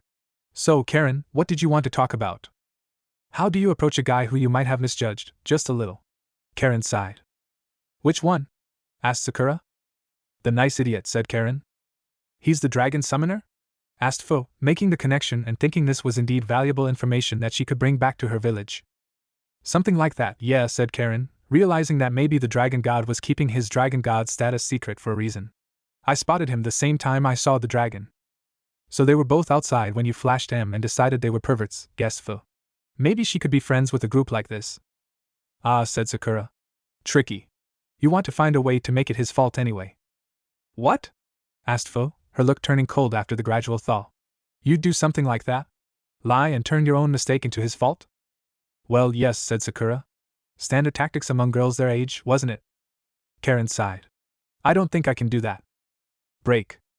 Kakashi knew something was up as soon as he landed next to his team. His finely honed ninja senses could tell from subtle cues. Naruto looked befuddled. Naruto and Sasuke were arguing and both looked like they'd gotten punched in the face recently. We're on a mission, said Kakashi. Sparring should only be done when there's someone to watch in case of enemy ninja. Kakashi-sensei, said Naruto. I bleed. Said Kakashi, taking in the bruise and cut lip on Naruto. Not that Sasuke was uninjured, but as Naruto was supposed to be a shadow clone that would disperse at the first real hit, Naruto's case was the more unusual. So, you have any idea what that means? Asked Sasuke. I have a few ideas, said Kakashi. We'll have to discuss this away from prying eyes, though. Break. Jima frowned as he listened to the cultists talking among themselves. He'd hoped they were behind the sea monsters and he could cut himself in for a little of their action. Couldn't be Alan. Look, the guy serves Lord Jash and I ain't got no problem with his faith. It's just that he's a few bricks shy of a load. Well, nobody's arguing that he's crazier than one of those Haruno gals. But look at his record, Alan aka Satsubatsu. What are you talking about? The man attacked a windmill, claiming it was a four-armed giant ninja in disguise. He won, didn't he? I'm not arguing the guy's got some decent techniques. I'm saying he's both an idiot and crazier than a bedbug on a hot griddle. No way he could be behind the sea monsters. Why not? And it isn't the windmill incident I was referring to. You remember that incident down south with you-know-who? Jima wondered, naturally, who you-know-who was. That was Satsubatsu? Back then everyone called him Satsubaka, didn't they? And then they stopped, didn't they? Oh. Point. Break. Yujitoni was quite aware of things going on around her, even if she was dressed in a black two-piece bathing suit, laying on a blanket on a rooftop. Even if the sun did make her feel like catnapping. Monsters attacking a small area in the Land of Fire was of little to no consequence for her own country, except that someone might be responsible for it and might come after their country next. No, her mission was information gathering and her target was Jiraiya of the Leaf. He had a reputation as a somewhat sleazy bum, a harmless perverted old man whose main claim to fame was a series of novels that combined humor with sexual exploits. That was the appearance. What she turned up on investigation was that he was still a formidable old man who, when he felt motivated, was a Fuinjutsu expert and ninjutsu crafter. She had considered the possibility that the super-pervert absent-minded author whose focus on the carnal was to cover his melancholy over repeated tragedies in his life and the unrequited affection for one teammate was actually a facade crafted to have people underestimate him. She had mostly discarded that because it seemed too cliché. She'd spotted him twice so far. Apparently investigating the disappearance of two girls from room 222. Also, apparently, not connected with the genin team from the Leaf that was here to deal with the sea monsters. The blonde boy and blonde girl were siblings, enough of their features mapped for that. The boy more of an idiot, but apparently had a physical strength far beyond what he looked capable of. The girl more intelligent, but also more prone to some very odd emotional swings. One moment she looked like she was going to break down and cry, and the next she was ready to deck the dark-haired boy. First period perhaps? A bit old, but some of the anti-pregnancy and period suppression techniques out there could mess the timing of such things up. The dark-haired boy seemed the most well-adjusted and normal of the three, though he constantly looked a bit constipated from that expression. As to their Jonin-sensei, that was Kakashi Hatake. Which meant this must be a fairly special team of genin. According to her bingo book, Sharingan Kakashi was on the shortlist for selection of Hokage when old Sarutobi was no longer able to fill that role. Yujito sipped at her drink, using a quick jutsu that would burn off the alcohol at an accelerated rate. Not that there was much alcohol in the fizzy fruit-laden thing with an umbrella. She'd damn near kill for a decent beer, but it wasn't in keeping with the image she was trying to portray here. She wasn't a rookie to make mistakes like that, but damn if they didn't have one of the grass country Alech that she really liked at the bar. Sacrifices for the cause, trying to drink these fruity cocktail things instead of a decent beer. There was something off about the blonde boy, too. She wasn't sure what it was though. Ship ho! It's under attack. Almost lazily, Yujito sat up and shaded her eyes to look out at sea. Yes, there was something out there. Unfortunately, she couldn't really tell what at this point. Instead, she focused her attention on Kakashi's team of genin. Well, that and the crowd of onlookers gathering as events transpired. This might just give her a chance at some useful data. Break. Okay, I really need this, said Naruto, clenching a fist. Well, this one looks particularly nasty, said Kakashi, pulling the cover over his Sharingan eye again. Yeah, said Naruto. There's that big sucker, and all the little thingies it vomited over the ship. Kakashi, Naruto, and Sasuke all looked at Naruto. What? Asked Naruto. Never mind, said Kakashi. Made sense though. From the way the dragon form's eyes were set, and the flight capabilities, Naruto's new form was probably an aerial hunter. He already knew that some of the capabilities carried over to some aspect to Naruto's human form. So why not distance vision? In order to get there, we'll need you to do your summoning over there. Behind that warehouse. Why back there? Asked Sasuke. Naruto's summoning technique isn't the standard form, said Kakashi. We're ninja. Keeping people guessing is just part of that. Ah, said Sasuke, his eyes going to the crowd that had started forming once word of something happening had gotten out. Break. Karen Nagumo spotted the other two maidens quickly enough. Sogi Mitsurugi hurried as much as her dignity would allow her, much the same as Shizuku Narumi. Karen was the maiden of fire, and dignity wasn't as close a companion to her and her role as it was for the other two. Have you seen any evidence that he is what was suggested? Asked Sogi. Very strong, acts more like a kid than a ninja sometimes, said Karen. Not much else. They went around this corner, said Shizuku, flattening herself against the wall. The other two quickly took positions nearby, and slowly craned their heads around the corner. You know, said Kakashi Hatake, waiting there. Sneaking up on ninja is generally not advised. A3. Ya! Two shrieks and Sogi found her reflexive punch was casually stopped. That the ninja in question was apparently sparing almost no attention from reading a little orange book was something that they'd remember later. Right now they were just dealing with panic. Summoning jutsu, said the boy in orange from somewhere behind the scary ninja with the mask. PDUMF, went a gust of air that smelled of hot metal. Swallowing nervously, sprawled on the ground, Karen looked up as a dragon moved closer and sniffed at her. Then the masked ninja was gone, the dragon was leaping into the air, and they were alone. Okay, said Sogi as she recovered from the event. Maybe he is the dragon god. Or at least, a summoner of dragons, said Shizuku. I thought I was going to pee myself, said Karen, shaking still. Shizuku got up, still breathing hard, and assembled what was left of her dignity. Ahem. He does make a rather handsome dragon. If that was him. You think that was a Bunshin technique? Asked Sogi. They're ninja. I think it's in their secret ninja handbook that they have to be tricky, said Shizuku. I didn't know ninja had a secret handbook, said Karen, still sounding a bit shaky. Of course not, it'd be a secret, said Shizuku. I cannot confirm or deny the existence of a secret ninja handbook. Why? Eep. Wah. Kakashi looked down at the three maidens he'd snuck up on before making that comment, which had been entirely too good a setup not to use. Yup. Still got it. Poof. There was brief silence, with Karen looking wildly around for masked, or any other kind, ninja waiting to pounce. Okay. I gotta go change now, complained Shizuku. I hope the dragon god doesn't do that, said Sogi eventually. The ability to cause heart attacks with a single phrase is just one weapon in a ninja's arsenal, said Karen. True, where'd you hear that? Said Sogi. Someone put a sticky note on my forehead, said Karen, really beginning to shake now.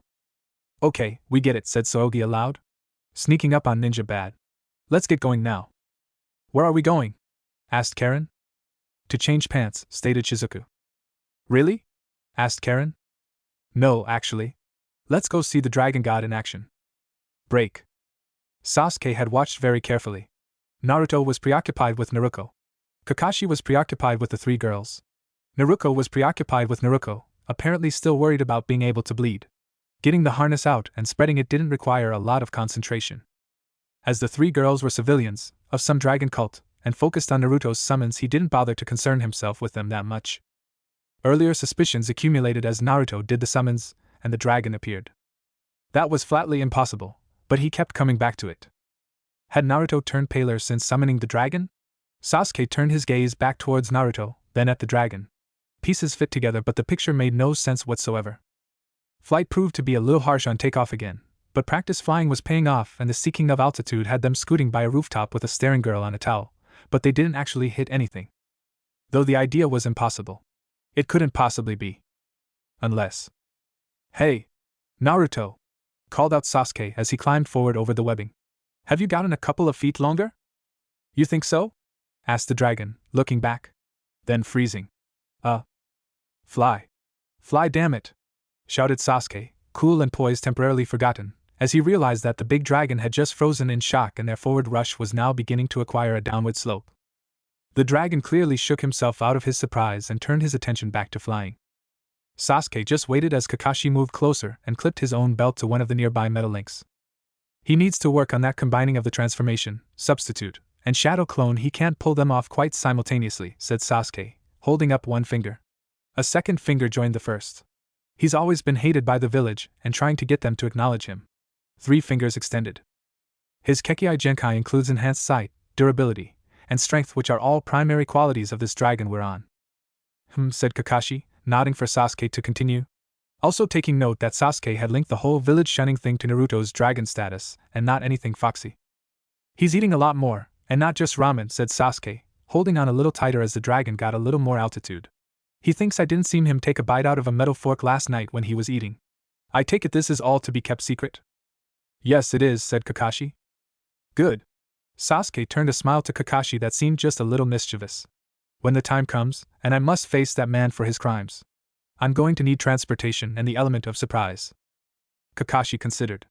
Well, admittedly, dropping out of the heavens aboard a fire-breathing dragon does tend to surprise people. Sasuke nodded. He had to avenge his clan by his own hands. Doing it in style though, that counted too, didn't it? You're taking this development surprisingly well, said Kakashi. He's still Naruto, said Sasuke. Still fumble-fingered, stubborn, loud-mouthed, ramen-loving, unpredictable, and a knucklehead. Gee, thanks, said the shadow clone pilot after a moment before sneezing and dispelling. One question though. Is he human and can now become a dragon, or is he now a dragon who can become human? Kakashi considered that briefly, not entirely sure himself. Sasuke, his mind for once not so focused on vengeance as he worked out details of this new information. If his true clan Kekei Genkai his aunt.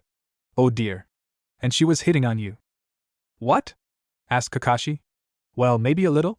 Do you think? Better you than me, decided Sasuke. Ah, said Kakashi.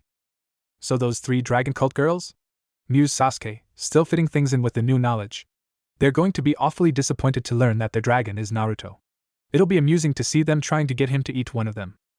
Kakashi and Sasuke briefly pictured Naruto running away with 3 girls chasing him, demanding he come back and eat one of them. I can see it, said Kakashi after a while. All too easy, added Sasuke. Guys, we're at the target, rumbled the dragon. Break. Getting some telescopes wasn't hard. They were the 3 maidens of sacrifice after all. People recognized them and were helpful towards them. They even gave them extra rooms so they could talk privately.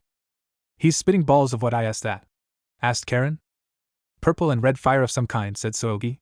Whatever that sea monster is made of, it certainly doesn't like that. I wouldn't think much of anything would, noted Shizuku. So said Karen. Maybe he is a dragon god, said Karen. Okay, said Sogi, lowering the spyglass. We need to discuss this with your grandmother. Break. Sasuke Uchiha had some abilities due to genetics and training, even if his Sharingan hadn't manifested itself since that night when he'd lost his clan. He had excellent vision for one, exceptional balance for another. That didn't mean he didn't have the lanyards hooked up to hold him onto the harness that was webbed across the dragon. Though he would deny until his dying day that he let out a war whoop as the dragon dived at the large sea monster, spitting little balls of destruction incarnate. Looks like an aphid, noted Sasuke to Kakashi as they went past and began circling around. Covered in thick scales and with some fins added, but an aphid. I thought it looked more like a pillbug, said Kakashi. It's submerging, and I don't swim all that well, noted the dragon. What do we do about the monsters it put on the ship? Well, said Kakashi, that would be where we go hand to hand. Too bad your clone dispersed. Oh, said Naruto. Crap. Sasuke smirked. Like I said. It's Naruto. Break. Yujuto and I was in her disguise as a civilian woman who had entered a beauty contest. She was currently wearing a nice little 2-piece swimsuit, and she'd been sunning herself on a rooftop. You got a better view of everything and less sand on you than if you were lying on the beach. She'd gotten up to look off in the distance at the 2 shapes on the horizon. Too big to be smudges, but too far off to get much detail. From what the people with binoculars and spyglasses were saying, it was a sea monster attacking a ship. When the ship's name was mentioned, the Lady Konoka, she was able to match it up with a ship she'd sailed on once. It had been of a foreign type called a galleon. A really big ship, sturdily made. A bit over 180 feet in length, maybe 30 feet across. It was a big ship meant for lots of cargo, which had actually been her job there guarding that cargo. She remembered the masts had been pretty high up, and the breeze up there had been a refreshing change from the more still air closer to the water. The sea monster was bigger than the ship. So, about the size of a tailed beast turned loose.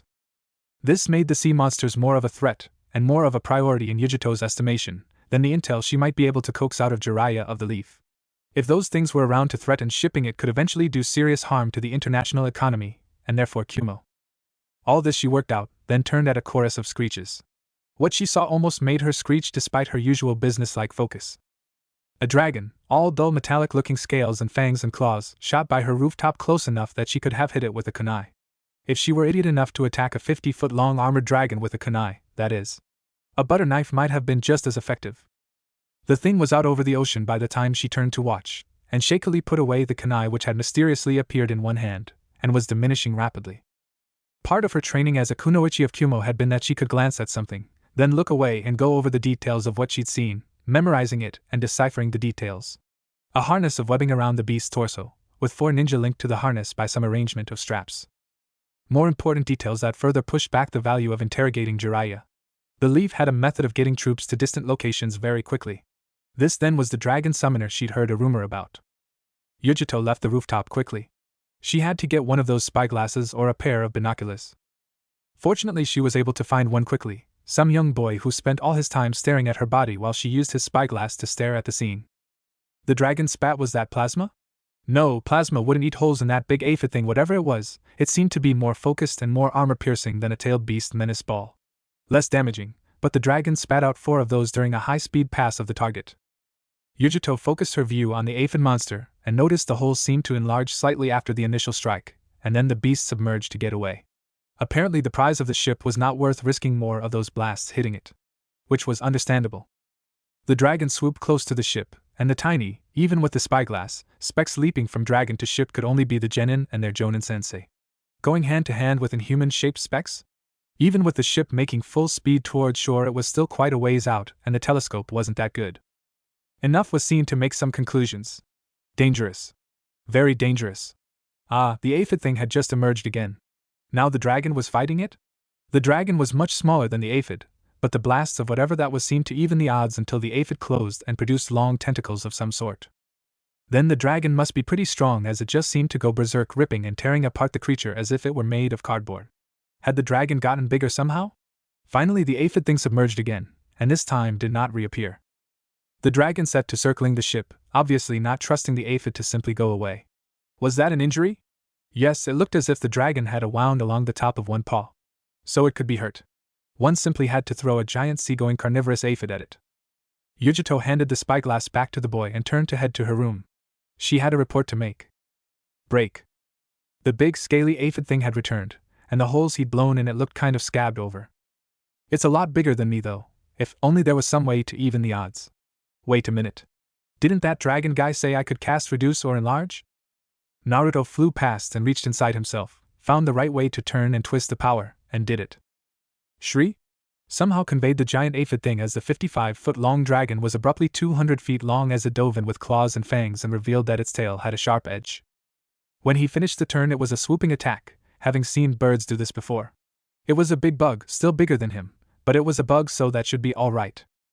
Beams of flame and other things were fired off by the bug, but only one hit Naruto, and it just sort of slid off his scales. Claws reached out, grabbing the edges of a wound he'd inflicted with his plasma, ripping the wound wider. Hind claws scrabbled at the scales, finding purchase by cutting through those scales. His tail lashed down, the hard ridges at the ends spearing into another of the wounds. Naruto didn't focus much on what he was doing, just trying to keep his balance and shred as much of this monster as he could.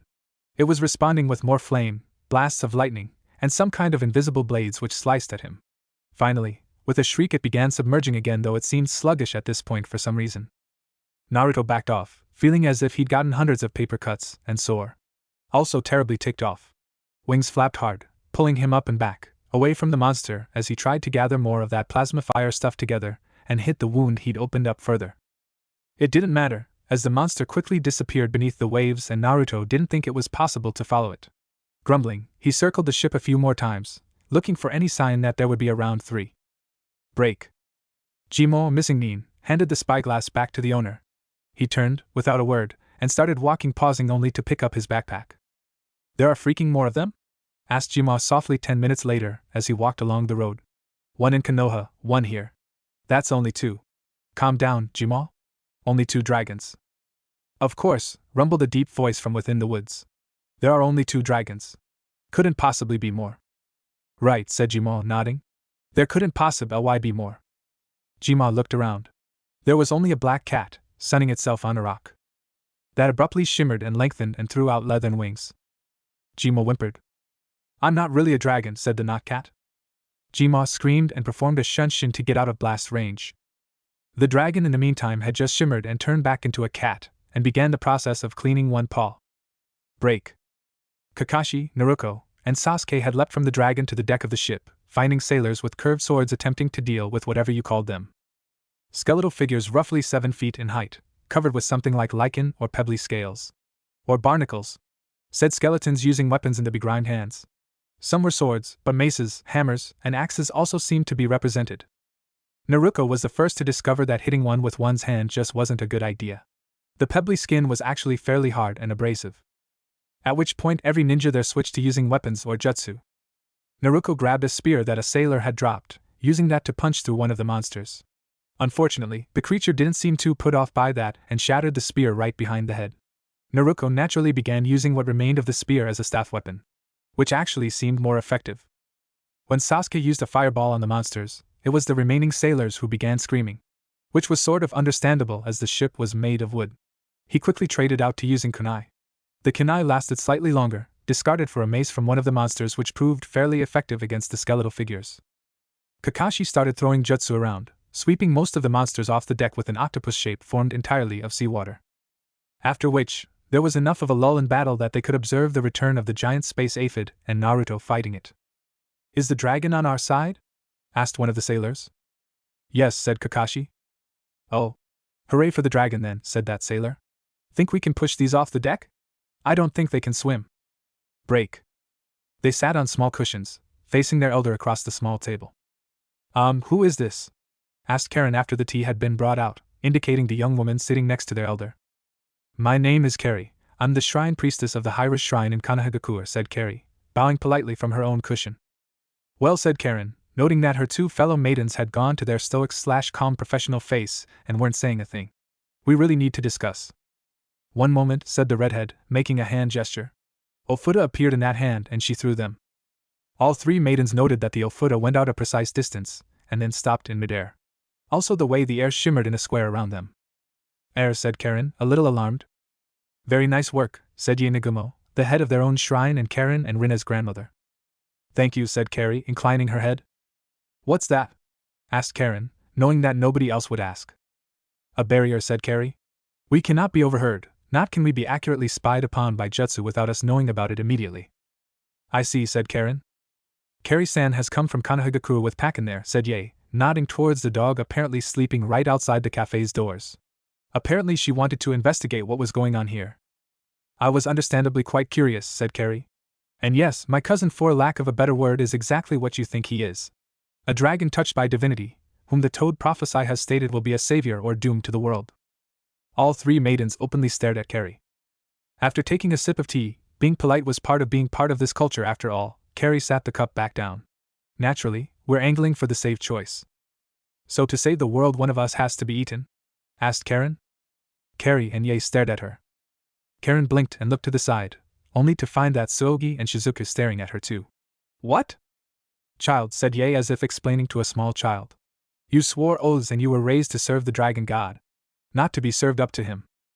Karen blinked. Oh. A few heartbeats passed. Oh. Idiot, said Tsuogi. It is quite a bit of a difference, said Carrie. So, said Karen. What? I have a proposition actually, said Carrie. Break. Naruto went up a suitable distance, then did his transformation to human form, and this time made sure there was plenty of smoke to cover him by using 2 of his smoke grenades. He dropped, thinking that he was tough enough that dropping from this height would be safe but dramatic. He was half right. There was a moment of panic that he'd miss the ship and have to be fished out of the water, but whatever was causing him to drift off-center in his fall wasn't quite that bad and he'd gotten it mostly right as to the ship's speed and trajectory. Sasuke saw Naruto fall, that he had settled to land in a crouch. He saw Naruto land in what was obviously meant to be dramatic fashion, which was put off by the fact that he went right through the wooden deck with a loud crash. There was another, similar, crash immediately after that indicating that Naruto was 2 decks down. Does that settle any remaining doubts about it still being Naruto? Asked Kakashi. If I had any, that would have satisfied them, said Sasuke as he noticed even the remaining monsters had stopped to stare at the hole in the deck. Okay, came Naruto's voice from somewhere down that hole. That didn't exactly work as planned. What if Naruto has wolf and dragon bloodline? Thanks for watching my video till the end. If you enjoyed this content, then do consider subscribing to my channel, and leave a like if you guys need the next part, comment down, and thanks for watching the video, and see you guys in the next video.